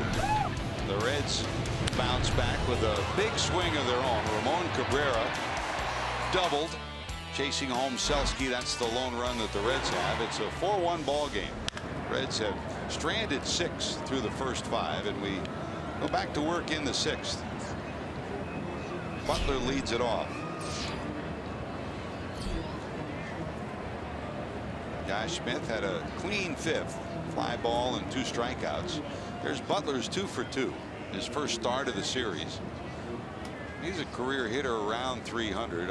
He had at least 2 or 3 300 seasons with Kansas City. Selski stops, now tries to collect. It's over his head all the way to the wall, and Butler will have his 3rd hit. Hit right at him, and Selski got frozen off the bat.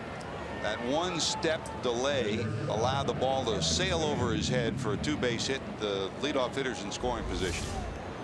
Misjudged this one. Toughest ball for a center fielder is that ball that's hit right at you. And that one was hit right at Selski. You see the difference. That 1 stutter step, frozen. You give him the 2 steps, and that's a caught ball. So it'll go as a double. Leadoff hitter at 2nd, and here's Semien, who's got a homer and lined into a double play. Alonso will come in and pitch run for him. Yonder, former Cincinnati Red. This may be the first time in his career he's pitched run, Cowboy. I would say you're correct. But I would bet he's faster than the other guy. Yep. You know, you always watched him when he was with the Reds. Not a lot of speed. He always got a good secondary lead. You know, maybe I should say, maybe I should put it this way. Instead of saying he's faster than the other guy, he's not as slow as the other guy. That's a good way to put it. Yonder's had a couple of hits in this series already. Reds trying to keep him close with Semien at the plate. You got to figure the bunt effort by Simeon was one more of his own to square and just to try to draw the third baseman in. Simeon, good handler of the bat. The homer is 12th of the year.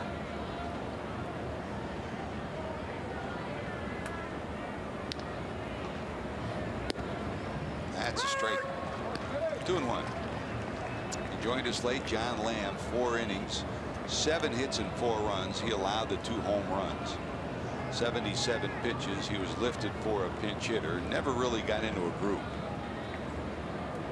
Had base runners every inning to deal with. High in the air to right. Here comes Bruce. Long run. He'll get there. Alonso tagging, but he's going nowhere. Bruce's throw right on the money to third. Improve your game and tune into the Golf Zone. Our PGA pro Jimmy Hamlin shows you terrific tips to lower your handicap and talks with you about every weekend's tournament. Get inside the Golf Zone with Jimmy Hamlin, presented by American Eagle Mortgage and Varmint Guard. Sunday at 8 on Fox Sports Ohio. Playing any golf in Atlanta? I am not. That's Mama's coming in. Ah, that's good. Spend some time with Ash. Got it. That'll be neat. 1 away. Here's Begley, a base hit and a walk, been on twice.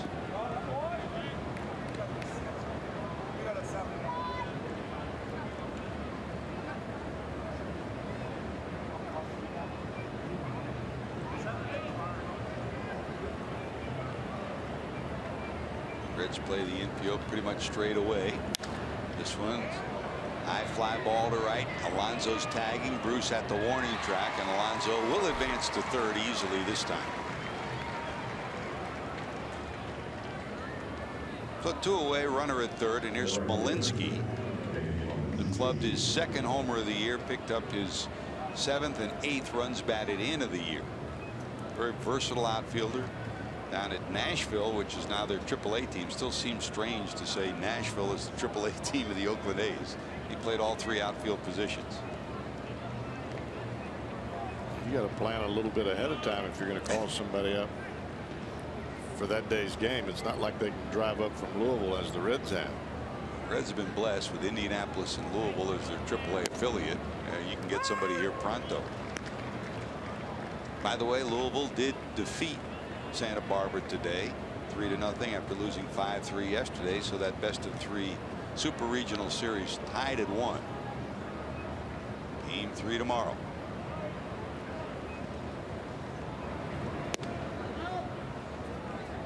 Just like at Mississippi State, they had great crowds the last 2 days there.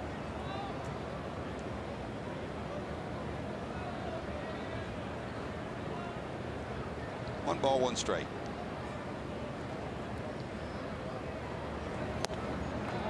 What's the difference in the Josh Smith we see today than the one we saw come up last year? Aggressiveness in the zone. Does not look nearly as tentative or trying to make perfect pitches as he did when he was starting. He's just going hard. He's going right at every batter that comes to the plate, and that's what you want out of the bullpen, and that's really what you want from any of your pitchers.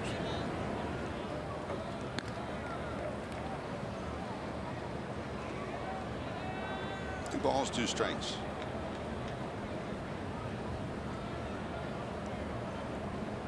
Alonso off third, infield straight away, outfield pulled a step towards left. Got him. Well, 3 strikeouts, 2 innings of work for Josh Smith. Nice job. Reds looking for runs, trailing 4-1.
of the day, Josh Smith. Boy, 2 great innings.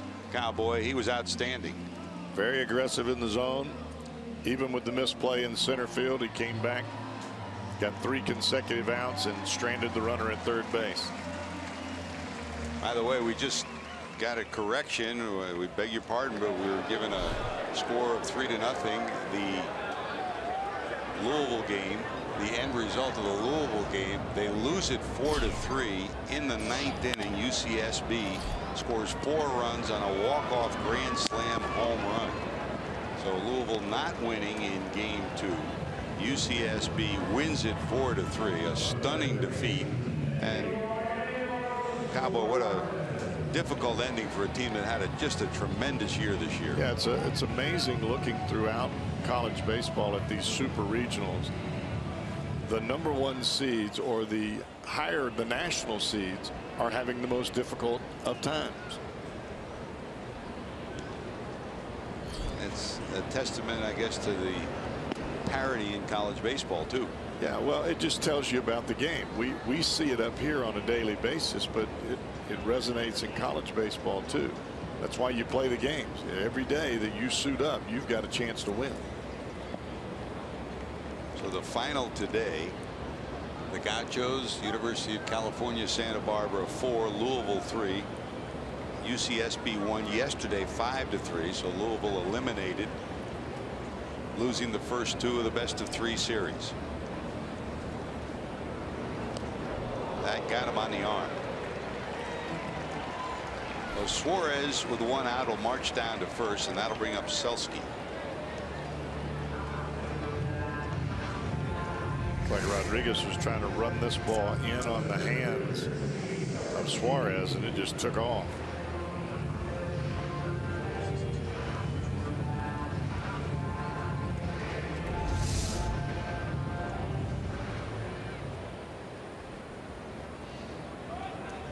So the Reds got a runner on. Let's see if Selski can make something of it. Steve singled in the 2nd, struck out in the 4th.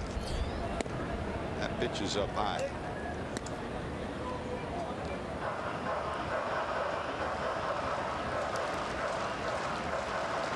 Reds have left 6 on already through 5, trying to convert here in the 6th. Both starters are gone. Kendall Graveman, 4 innings of 7-hit, 1-run baseball. John Lamb, 4 innings of 7-hit, 4-run baseball. That's up high at 92, and Fegley will go out and talk to his right-hander.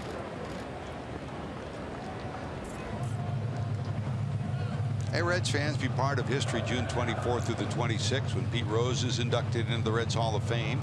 Saturday the 25th, arrive early for a pregame on-field ceremony. Receive a commemorative Pete Rose poster presented by Yucatan Guacamole. For tickets, call 513-381-REDS or visit reds.com.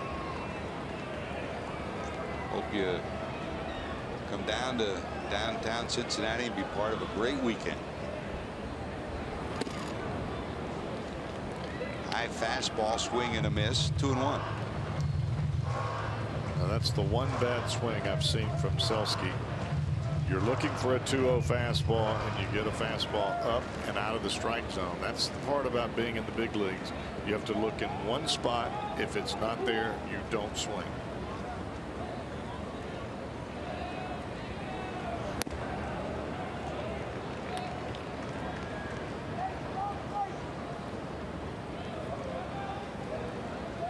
Swing and a miss on the breaking ball, and it's 2-2. Good, hard, tight slider. But you allow Rodriguez to go back to that after you swing at a pitch that should be running the count to 3-0.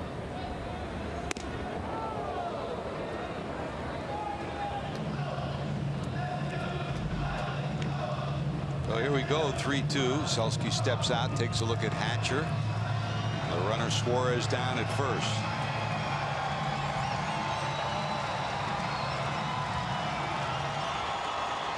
Reds already burned by a strike him out, throw him out double play once today.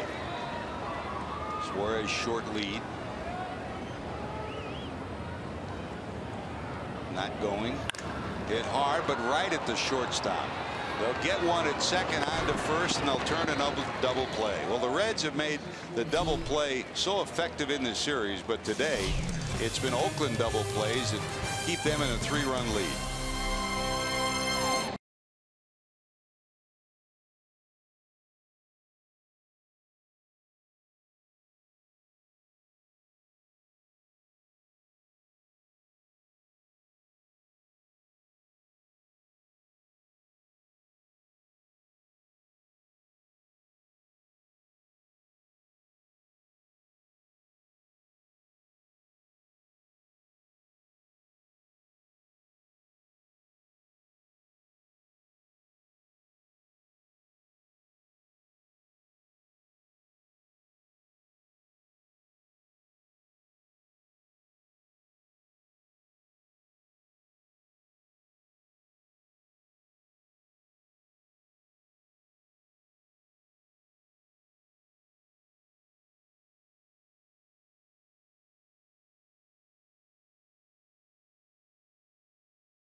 Reds Live, the pregame show. Everything you need to know. Get ready for that day or night's game.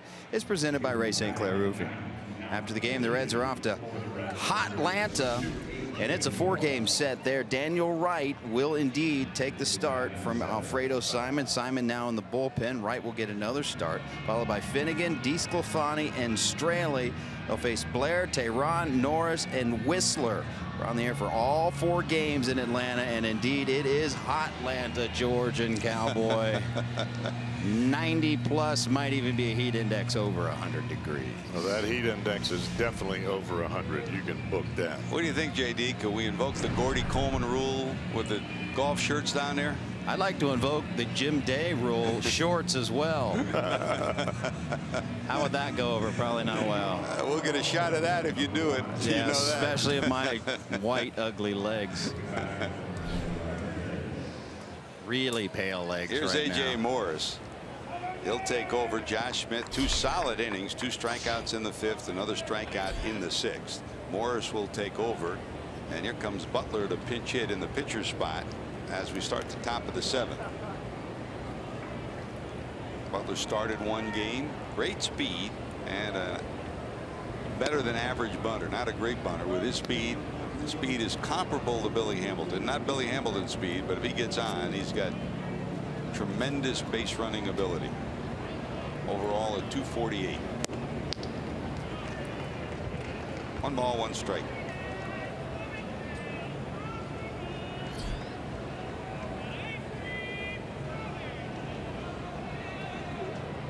So the switch hitter Burns to the plate. That slap foul.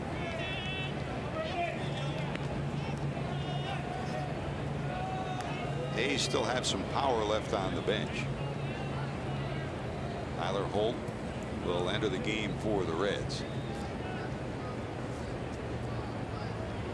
In center field. That slap foul. The pitcher's spot due up second, so you figure that Holt would be in the number 9 spot in the order. And Selsky exits in the 7th spot. That's where Morris will enter.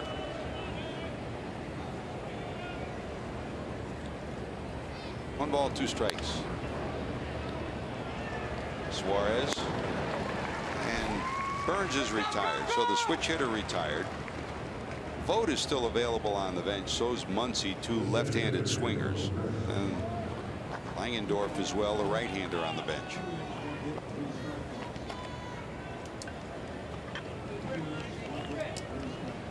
One away. Here's Coco Crisp, top of the order. Crisp 0 for 3. robbed of a hit on a nice play by Suarez in the 4th inning. Well, in addition to the UCSB win over Louisville 4-3, there's a bouncer off the glove of Morris. Phillips has it. 2 away, 2 quick outs for the Reds right-hander. Miami's leading Boston College 9-3. They're now in the 7th. BC beat Miami in game 1 yesterday.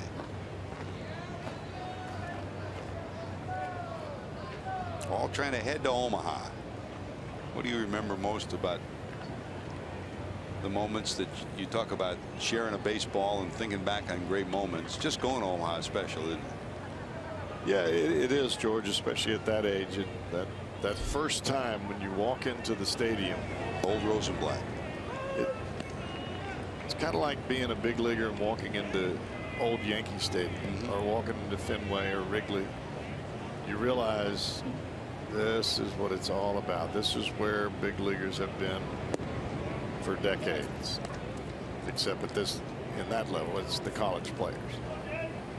Your Mississippi State team, I mean, it had a great year, but I mean, I can't think of another team that had as many people that were successful. Here's a line drive right center field. It'll hit turf, and Holt got to play at second. Here comes the throw. What a throw! They got him. Tyler Holt saved the game yesterday with a great catch, and he shows you how he could play center field with a great throw. Tremendous effort by Holt. It's a 1-2-3. Another look, Cowboy.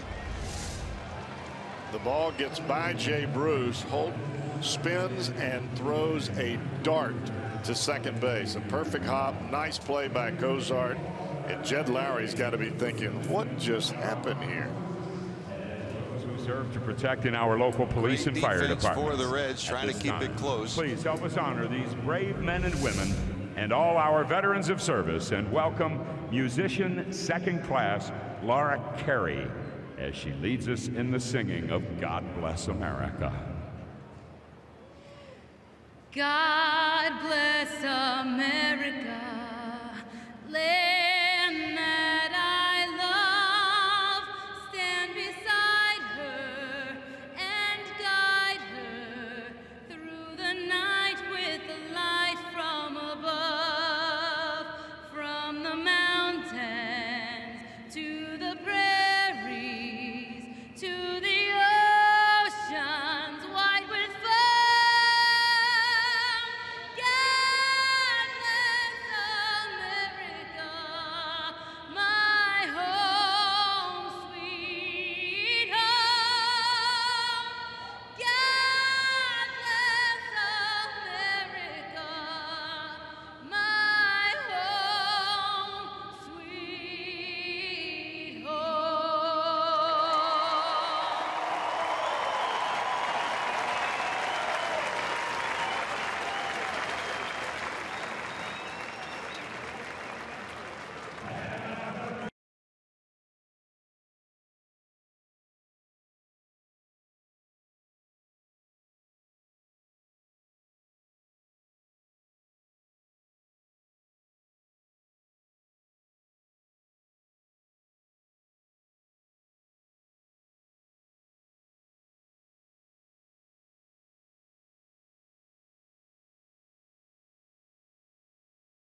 golfers in the world converge on the historic Oakland Country Club for the 116th U.S. Open Championship. Live coverage begins Thursday on FS1, continues through the final round on Sunday on Fox, or you can watch it all live on Fox Sports Go.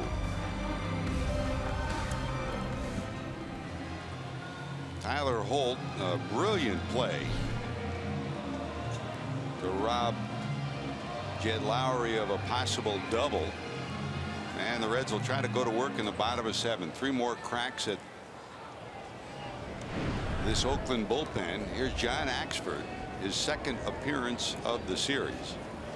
Axford, the veteran right-hander, faced the Reds often during his days in Milwaukee.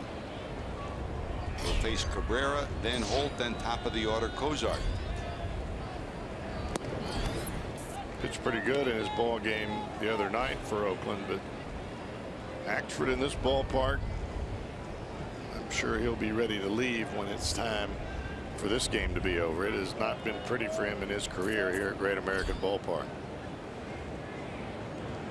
1-ball delivery. Axford yesterday struck out Duvall, walked Suarez, then struck out Holt and Barnhart in a strong 8th inning. Axford, one of those types of pitchers, big tall fella, good firm fastball. You've got to make him get the ball down.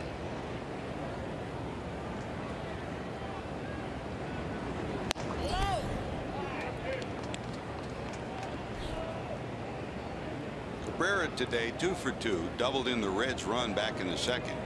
With 2 outs, Selski singled, Cabrera doubled, and the Reds were on the board. They trailed 4-1 at that point. That's where we still are.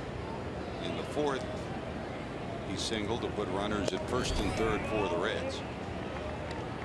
And then Waldrop, the pinch hitter, walked to load the bases for the Reds in the 4th, but Cozart grounded out.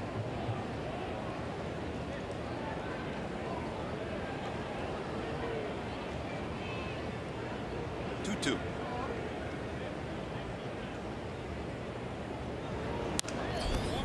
Popped up left side. Valencia there, he'll glove it, and there's one away. There comes Tyler before he gets to swing the bat. Let's go back to yesterday. A great catch that really proved to be a game saver, Cowboy. Laid out. This was with the bases loaded. Got a great jump on the ball and made a fine play. And how about this play? Tyler Holt, one of those types of players that he's thinking, I dare you to take the next base. I dare you to do it. Pivot and a rocket blind fire right on the money. And a great pick by Cozart on the short hop too. And they nailed Jed Lowry at second. This one 1 hop, flagged down at first. Alonso makes the play, and there's 2 outs. So 2 quick outs for John Axford here in the 7th. I just like the way Tyler Holt plays the game. Energy. I like the way he plays the game.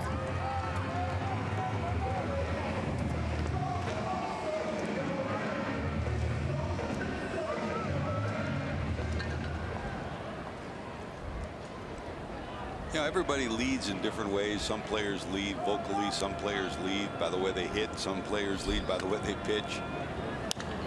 Some players give you energy, whether it's at the plate or in the field. Holt always does that. Hop up by Cozart. That'll be snared by Simeon. So an easy inning for Axford. Oakland still leads 4-1.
Cincinnati Reds. It may not be reproduced or retransmitted in any form, and the accounts and descriptions of this game may not be disseminated without the express written consent of the Cincinnati Reds. Reds, of course, hit the road after today, heading to Atlanta first and then against the West. But they'll be home, and don't forget, Reds fans, be a part of a historic weekend, June the 24th through the 26th here at Great American, when the Reds honor Pete by inducting him into the Reds Hall of Fame. Sunday, June 26th, join the Reds in retiring the Hit Kings number 14. For tickets, call 513-38-RUN-REDS or visit reds.com. 4 runs, 9 hits, no errors, 4 left for Oakland, 1-7-0, 6 left on base for the Reds, 24,880 here in a hot and steamy Great American Ballpark for the final of this 3-game set. Here's Valencia, walked, bounced out, and struck out.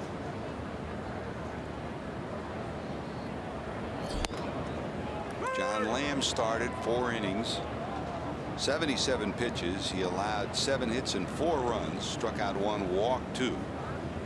2 2-run home runs in the second. He never seemed to get in the groove, did he, Cowboy?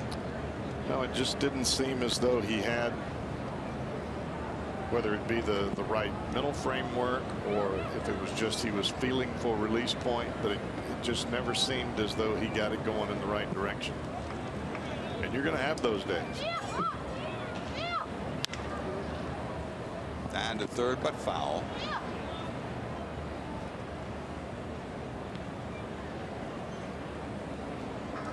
Two and two.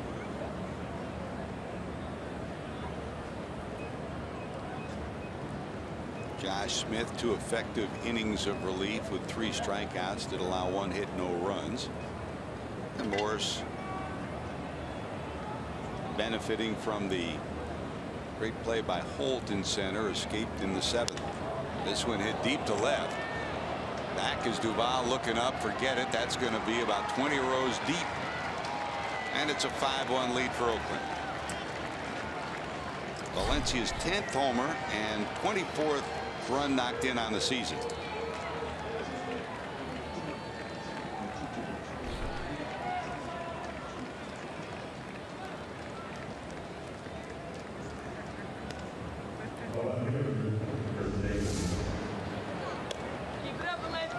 You're throwing a cutter or a slider on every pitch. The hitter's going to look out over the plate. He has nothing to worry about with you coming inside. And when you spin one that stays in the middle, that happens. There's Davis, bounced into a double play, singled to center, and struck out.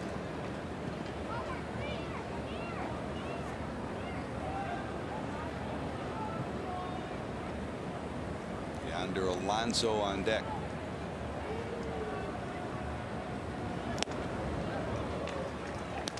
Big swing from the Oakland left fielder, and it's 1-1. That was a great analogy. Softball swing. He'll unload it, won't he? That's what he looks like.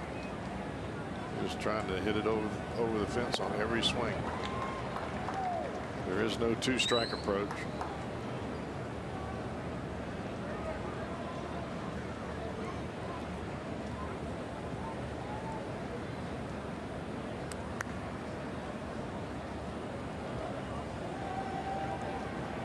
One and two. And he got it. Strikeout number 1 for Morris since he has come into the game. And here's Yonder Alonso up for the first time today. There are some hitters you don't have to throw them a strike. And that's one of them.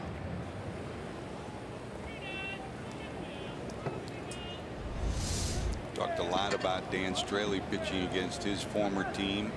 For Yonder Alonso coming back to this ballpark, always very special. Drafted by the Reds, came up with the Reds, and has kept contact with some of his former teammates. Daddy now, got a baby, pretty happy about that. Guy who emigrated from Cuba. His sister married to Manny Machado, so they'll produce some pretty good bloodline athletes, huh? I would think. 1 ball, 1 strike.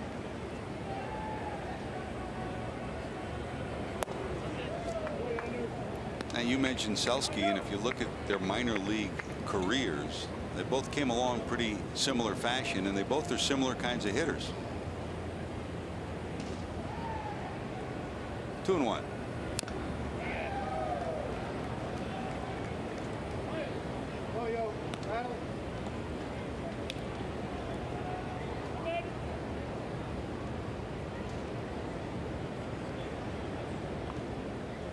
Alonso has the ability to make some pretty good contact. He's going to give you normally a pretty good at bat.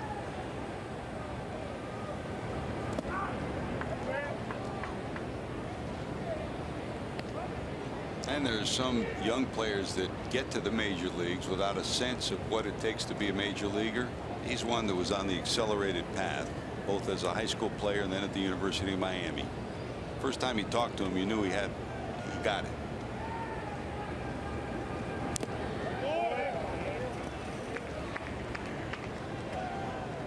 Hey, how about the news? Francisco Cervelli out for 6 to 8 weeks. Broken bone in his hand. So the Pirates lose a guy who is as critical as anybody they have on their roster. He's not just a great catcher, but a leader in that clubhouse too. Yeah, and especially with that pitching staff. Looks like Garrett Cole is having some issues as well. But they do have Jameson Taillon, who we saw come up and pitch 1 game, and Tyler Glasnow. Both of those guys have been awfully good in AAA. That'll sneak its way through into the outfield. So Yonder Alonso picks up a hit in his first at bat today. I would imagine over the years, George, that the Stevenson Reed combo will lock horns with the Glasnow Taillon. That's a good point. Yeah. As we move along. I mean, we're in the same division. It'll be an exciting time. Those guys have pitched against each other with Pirates in Indianapolis and the Reds in Louisville this year. Of course, you're not always, well, you're really not pitching against the opposing pitcher. It's just a familiar name. You're pitching against the lineup that pitcher has on the field that day. Alonso down at first. Here's Simeon. His 2-run homer in the second started the Oakland scoring on the day. Came after a Butler single. Following that, Fegley singled and Smolinski homered, and the A's had a 4-0 lead early. Hit by Alonso, his 5th of this series. 2 hits in each of the first 2 games.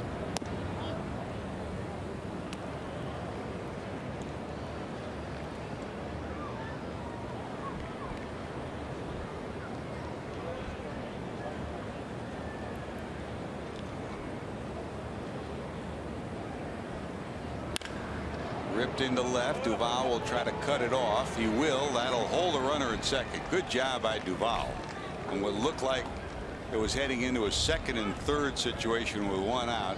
Adam Duvall cuts it at the edge of the warning track and holds the runners to first and second, so the double play is still in order. You almost expect a great play from Duvall and a technically correct play every time the ball's hit out there. I mean, he's just become that good. And this is a guy that played shortstop and third base, not only in college, but throughout the Giants system. And the Reds put him in left field hoping that he can handle it because of the power in his bat. And I said it the other day, I've been just as impressed by his defensive play as I have with his ability to drive the baseball. Now you look at the first 2+ months of the season, he's been the Reds' best player, both sides of the ball. You know, a big fella, but still able to have quickness and speed, and he may have the best left field arm in the league. Well, here's Fegley. Single, a walk, a fly ball out.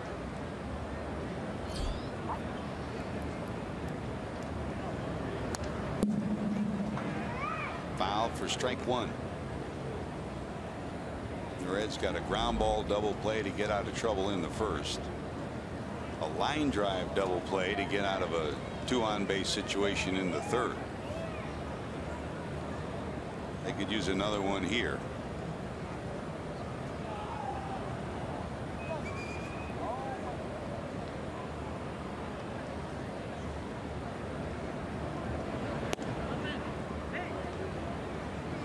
CB Buckner says didn't go around.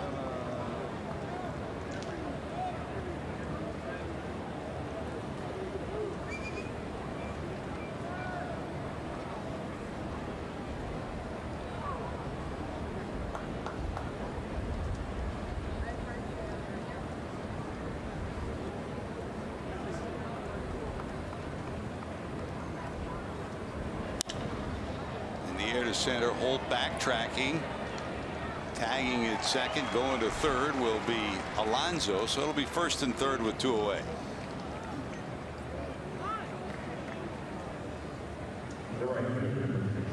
And here comes Smolinski, 1 for 3, the big 2-run homer in the second.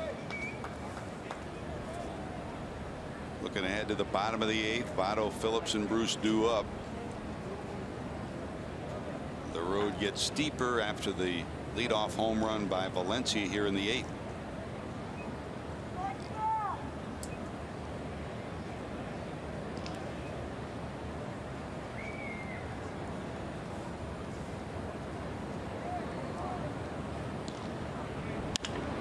Down at third, that'll go foul. When we head to Atlanta tomorrow, it'll be Daniel Wright against Aaron Blair. Daniel Wright will get the start in place of the normal starter, the big Pasta. What have you seen from Daniel Wright so far? I like his changeup. I think he should use it more, and I think it plays better for him in the rotation than it does out of the bullpen. He's got a good breaking ball, but his arm action on the changeup really plays into a rotation spot. And the kid's not scared. He's going to throw strikes. He's coming right at you. Not going to try to dance around the strike zone.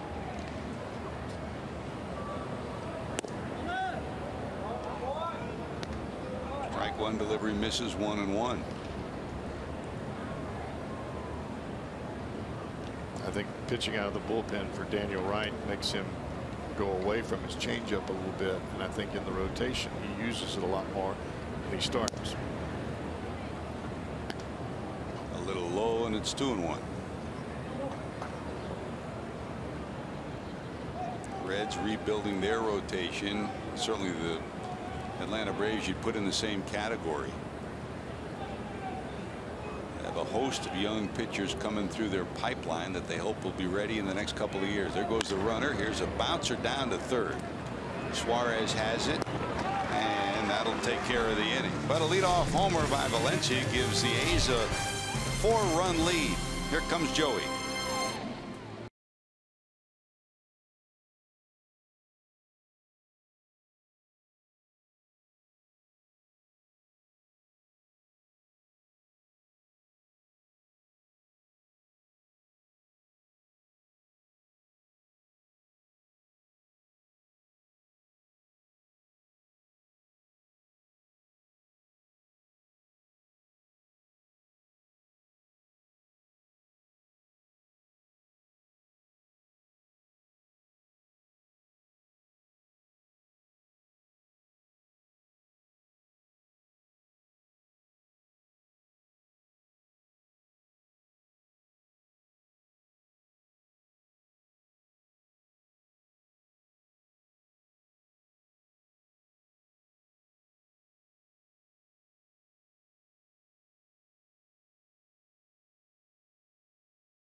finish early in the game. It's Miller time, brought to you by Miller Lite. You don't get tired of seeing this, no matter how many times you see it. 1990, when the Reds swept the A's with a World Series championship. Billy Hatcher, all he did was hit 750, Cowboy. Not bad, huh? It's amazing watching that tape there. You see him spin on a ball that's down and in, but he stayed nice and short, waited a long time. The very second at bat that we saw in that video, he shoots it down the right field line.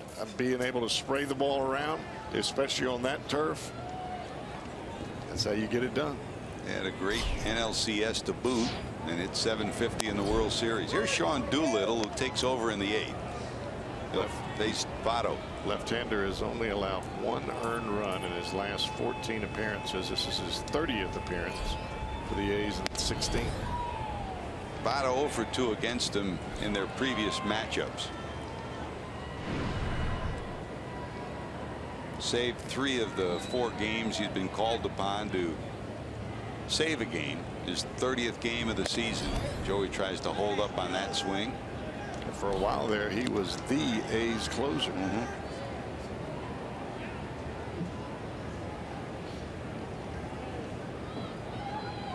Appeared in the game on Friday night.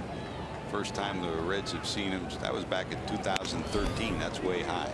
And as you can see, some giddy up on his fastball. Votto, Phillips, Bruce here in the 8th.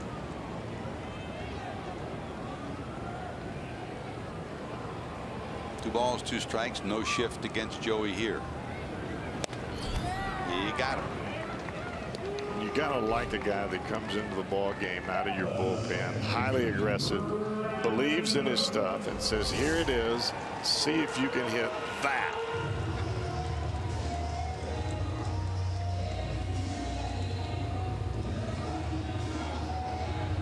I mean, there was no dancing around for Sean Doolittle in that at bat, and there really isn't ever when this kid comes into the ball game. Well, here's Brandon. 1 for 3, single to right in the 3rd. He hit a hard line drive against Rodriguez in the 5th, but it was right at the center fielder. Facing Doolittle for the first time. And when I say dancing around, I'm talking about coming into the ball game. You're throwing the ball 95 miles an hour, and you're trying to hit a dime on the outside corner, and then you miss, and then you try to hit it again and you miss. Then it's 2-0 and you throw it right down the heart of the plate, and they knock the thing about 400 miles.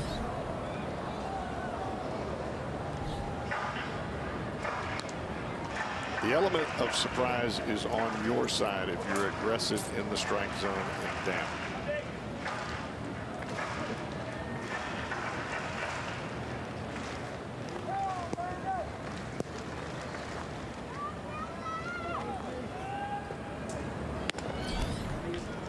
Two things you look at when you look at a bullpenner. First, a manager wants to know your matchups, your individual matchups, either the individual pitcher to player or lefty righty. And Doolittle's exceptional. 184 opponent's batting average, 128 against lefties, 229 against righties. Exceptional. And there's some lefties that can get righties out, some righties that can get lefties out. They're the most valuable bullpenners, so you don't have to use that second left-hander. But there's a presence and a persona when you come into the ball game, and that hitter knows it. Dribble to the right side, the race to first, and they'll beat Phillips 2 away. Don't forget, coming up after today's ball game and after every ball game, it's Reds Live, brought to you by Performance Kings Honda. Complete recap of the game, interviews in the locker room, a whole lot more. And we'll be looking ahead to the 4-game series in Atlanta. We'll be with you tomorrow with the Reds Live at 6:30, both Monday, Tuesday, and Wednesday. And then on Thursday, on your original schedule, we weren't scheduled to do that. We will be doing that game, so Reds Live will be on at 11:30 for a 12:10 start. It's going to be smoking at 12:10 in Atlanta. It's going to be warm. You know, I go back to watching a guy like Sean Doolittle come into the ball game. It's kind of like a fight. You punch the guy in the mouth. Do you back up and wait for him to punch you? No, you keep right on pounding.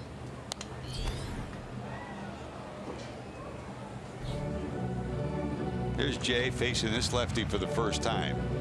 Bruce today, you see those 0 for 3 numbers, struck out looking and hit a hard line drive to the shortstop Simeon, who was right behind the second base bag, and he turned that into a double play.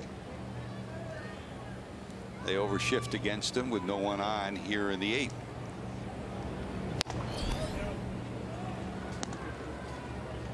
So when you're aggressive on the mound, that pitch was just a little bit off the outside corner. But when you're aggressive, you're working quick and you are coming after the hitter, more times than not, you're going to get a swing on that pitch. I pop up behind home plate. It'll be out of play. You don't see any him hawing around on the mound. It's get the baseball. I'm coming after you. And what it does is it turns up the intensity for the hitter. So all of a sudden the hitter's guys saying, all right, I got to get ready. I got to get ready. He's going to have a tendency to swing at more borderline pitches. High fastball. Doolittle strikes out 2. We're going to the 9th. The Reds trailing 5-1.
Has been brought to you by Kroger. Stop by your neighborhood Kroger to save big store-wide. Great food, low prices, all at Kroger.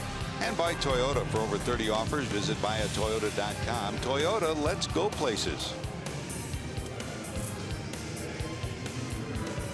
3 home runs by the A's, 12 hits all told. They lead the Reds 5-1 as we head to the 9th inning here at Great American Ballpark. Got a moment to update you on college baseball activity today. As we told you earlier, in a shocking loss down in Louisville, UCSB came back with 4 runs to win it 4-3 on a walk-off grand slam home run after Louisville led the game 3-0. So Louisville eliminated by UCSB. Miami won the game today by a final score of 9-4. In the top of the 3rd, you see those 2 games still underway. All part of the race to Omaha in the College World Series. Here's J.C. Ramirez, the 4th Reds pitcher. If you joined us late, John Lamb, 4 innings, 7 hits, 4 runs, a strikeout, 2 left. Hard hit ground ball to short. Cozart has it.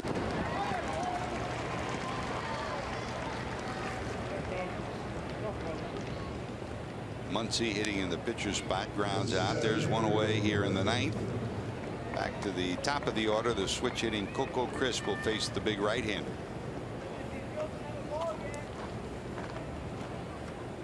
Lamb, Smith, Morris, now Ramirez here in the 9th.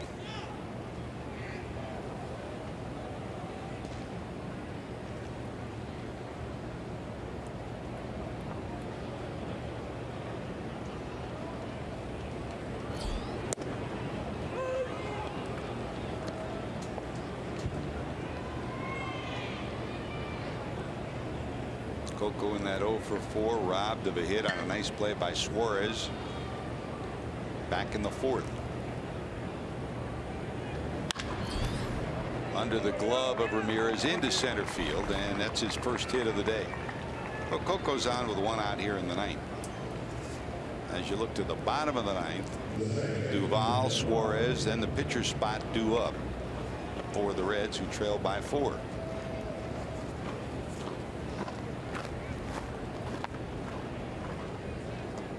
By the way, great here at Great American Ballpark today. Tommy Brenneman stopped by. It was good to see him, wasn't it? Yes, He's it was. doing well, feeling well, and Yes, he looked great. On the road to recovery. We'll look forward to getting him back in the booth whenever he's ready. Got to talk to him a little bit. Spirits high, looks great. Yep. Feels great. Can't wait to get him back.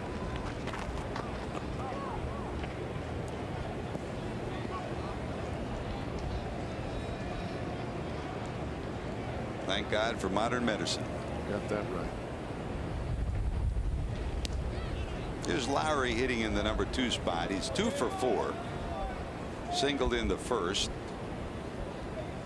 Lined out, flied out. And hit one into the alley in right center that Tyler Holt gloved and threw him out, trying to stretch 1 into 2. This will drop for a hit. So a 3-hit day for Jed Lowry. 2 on here in the 9th with 1 out. And here's Valencia. Hey, your best bat flip could be your ticket to the MLB All-Star Game in San Diego. Post a video of your bat flip to @FoxSports with hashtag #FoxBatFlip Contest now through June the 26th. Visit foxsports.com/batflipcontest for more info.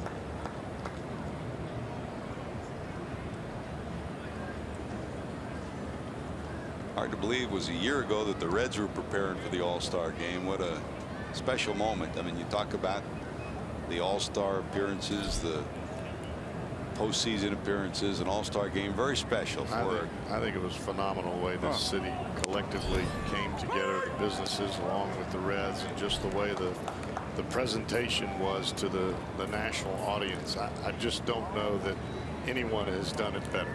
I still get people coming up to me from Major League Baseball that came here and hadn't been here or hadn't been here in a long time.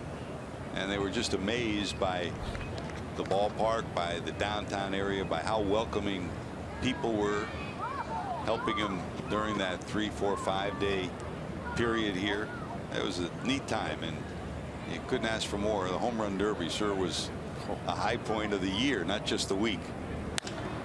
Line drive, right field, in the seats. Well, I've had people that didn't even get to get into the ballpark that said it was the most fun they've ever had in their life.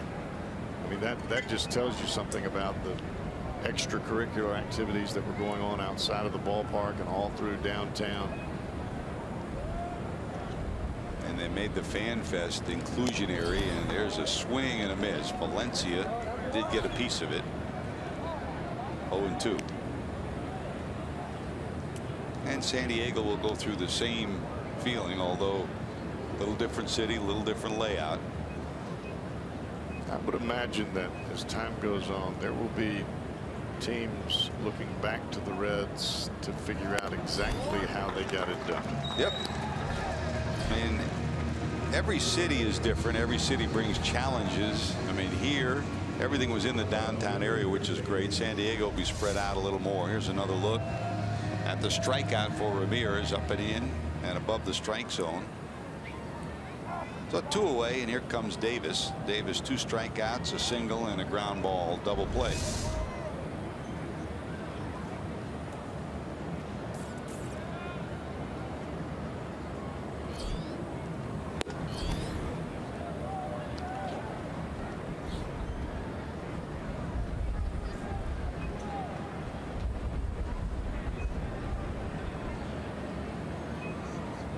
Straight away in the infield, straight away in the outfield for this big swinger.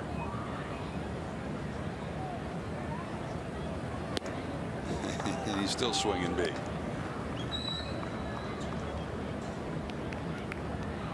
That pitch was up and about a foot outside, and He's still stepping towards third to try to hook it out of the park.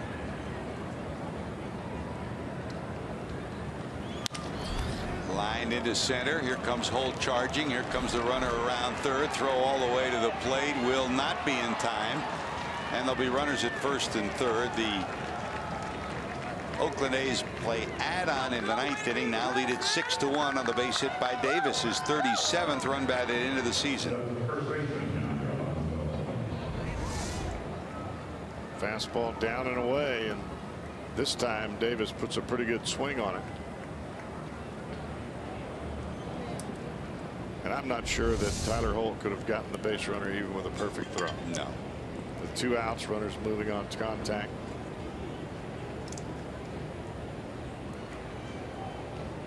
So Cruz scores. Lowry goes to third, and Davis is on at first. And here's Yonder Alonso, second at bat of the day. Bouncer down to Phillips. They'll take the out at second. The last round up for the Reds. Big hill to climb. They trail by 5. Duvall will lead it off.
Second drive of the game.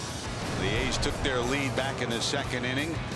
Marcus Semien, a 2-run home run after a Butler single made it 2-0 Oakland, followed by a Smolinski homer that made it 2-0 after a Fegley single, and that gave the A's the lead that they have right now.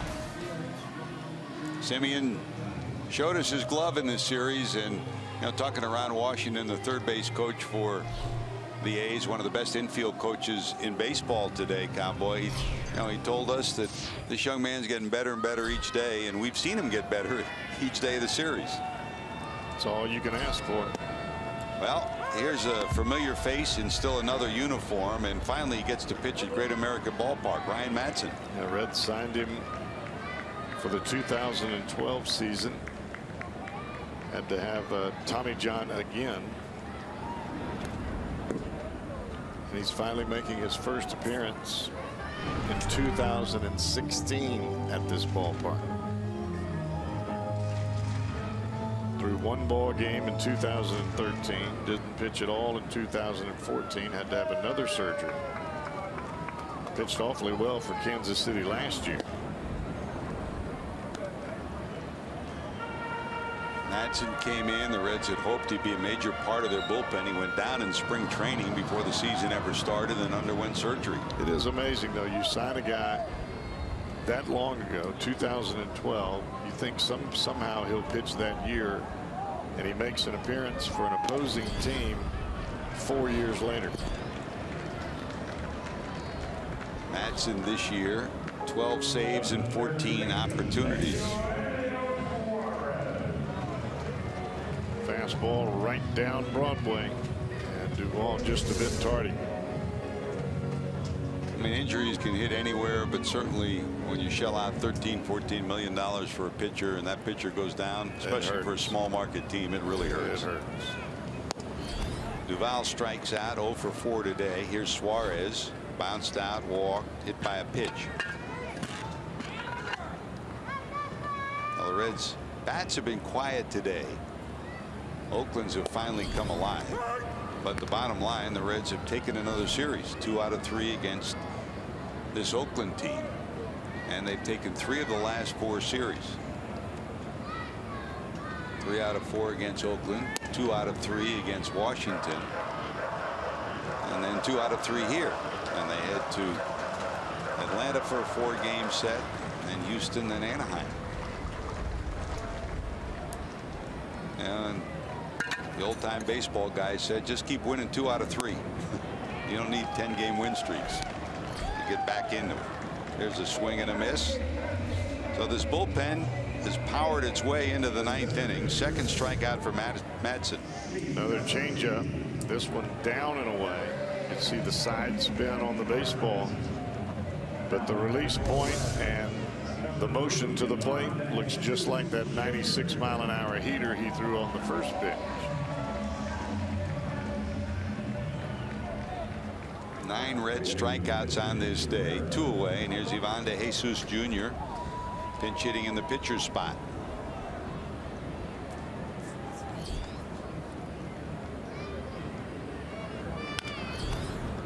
You don't see too many closers throwing a changeup as their out pitch out of the bullpen. But Madsen's is so good, and he can throw it on both sides of the plate. It looks like 2 different pitches. And he had it when he threw 94, 95. Yes. And it's just gotten better now when it's become his go-to pitch. He's still got some giddy up on that fastball as well. When he comes in to righties and away from lefties, it's got that dive to it. When he goes down and away from righties, he keeps a stiff wrist and it stays true down and away. No balls, 2 strikes. 6 runs, 15 hits, 8 left on for Oakland. 1 run, 7 hits, 6 left on for the Reds in an errorless ball game today.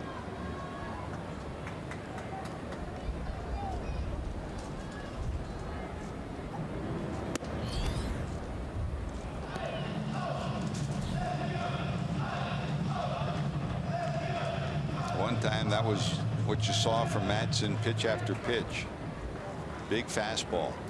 Now he's become a different pitcher, more effective pitcher with that changeup. Just hanging in is Ivan De Jesus Jr. He went upstairs with a 97-mile-an-hour fastball to change the eye level of De Jesus. Then comes back with that changeup. He starts it right in the middle of the plate, and as De Jesus starts to swing, the ball just dips down. The bottom falls out of it.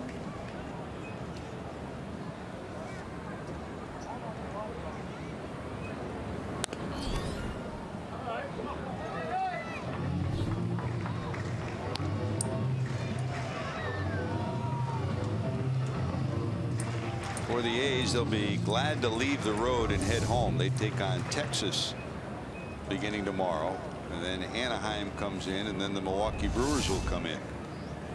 This will be their 2nd win in the month of June, and for them it will end a 7-game losing streak and a 9-game losing streak on the road.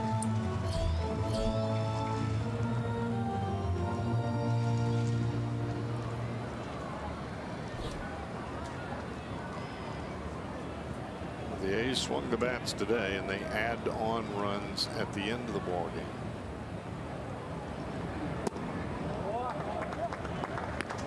So we'll go full 3-2 to Ivan De Jesus.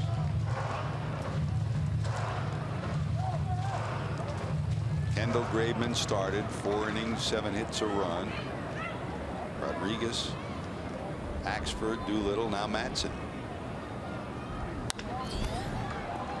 That is second. Lowry will take care of it, and that'll do it. Well, the big right-hander comes in to close it out, and for the Oakland A's, they end their long road losing streak. For Bob Melvin, he comes home with a victory. He'll wave across to his longtime friend Brian Price as the A's will leave town and head home after a rough road trip, but they'll take the final game of the road trip, a 6-1 victory over the Reds. Whole lot more to talk about. Reds Live coming up next on Fox Sports Ohio.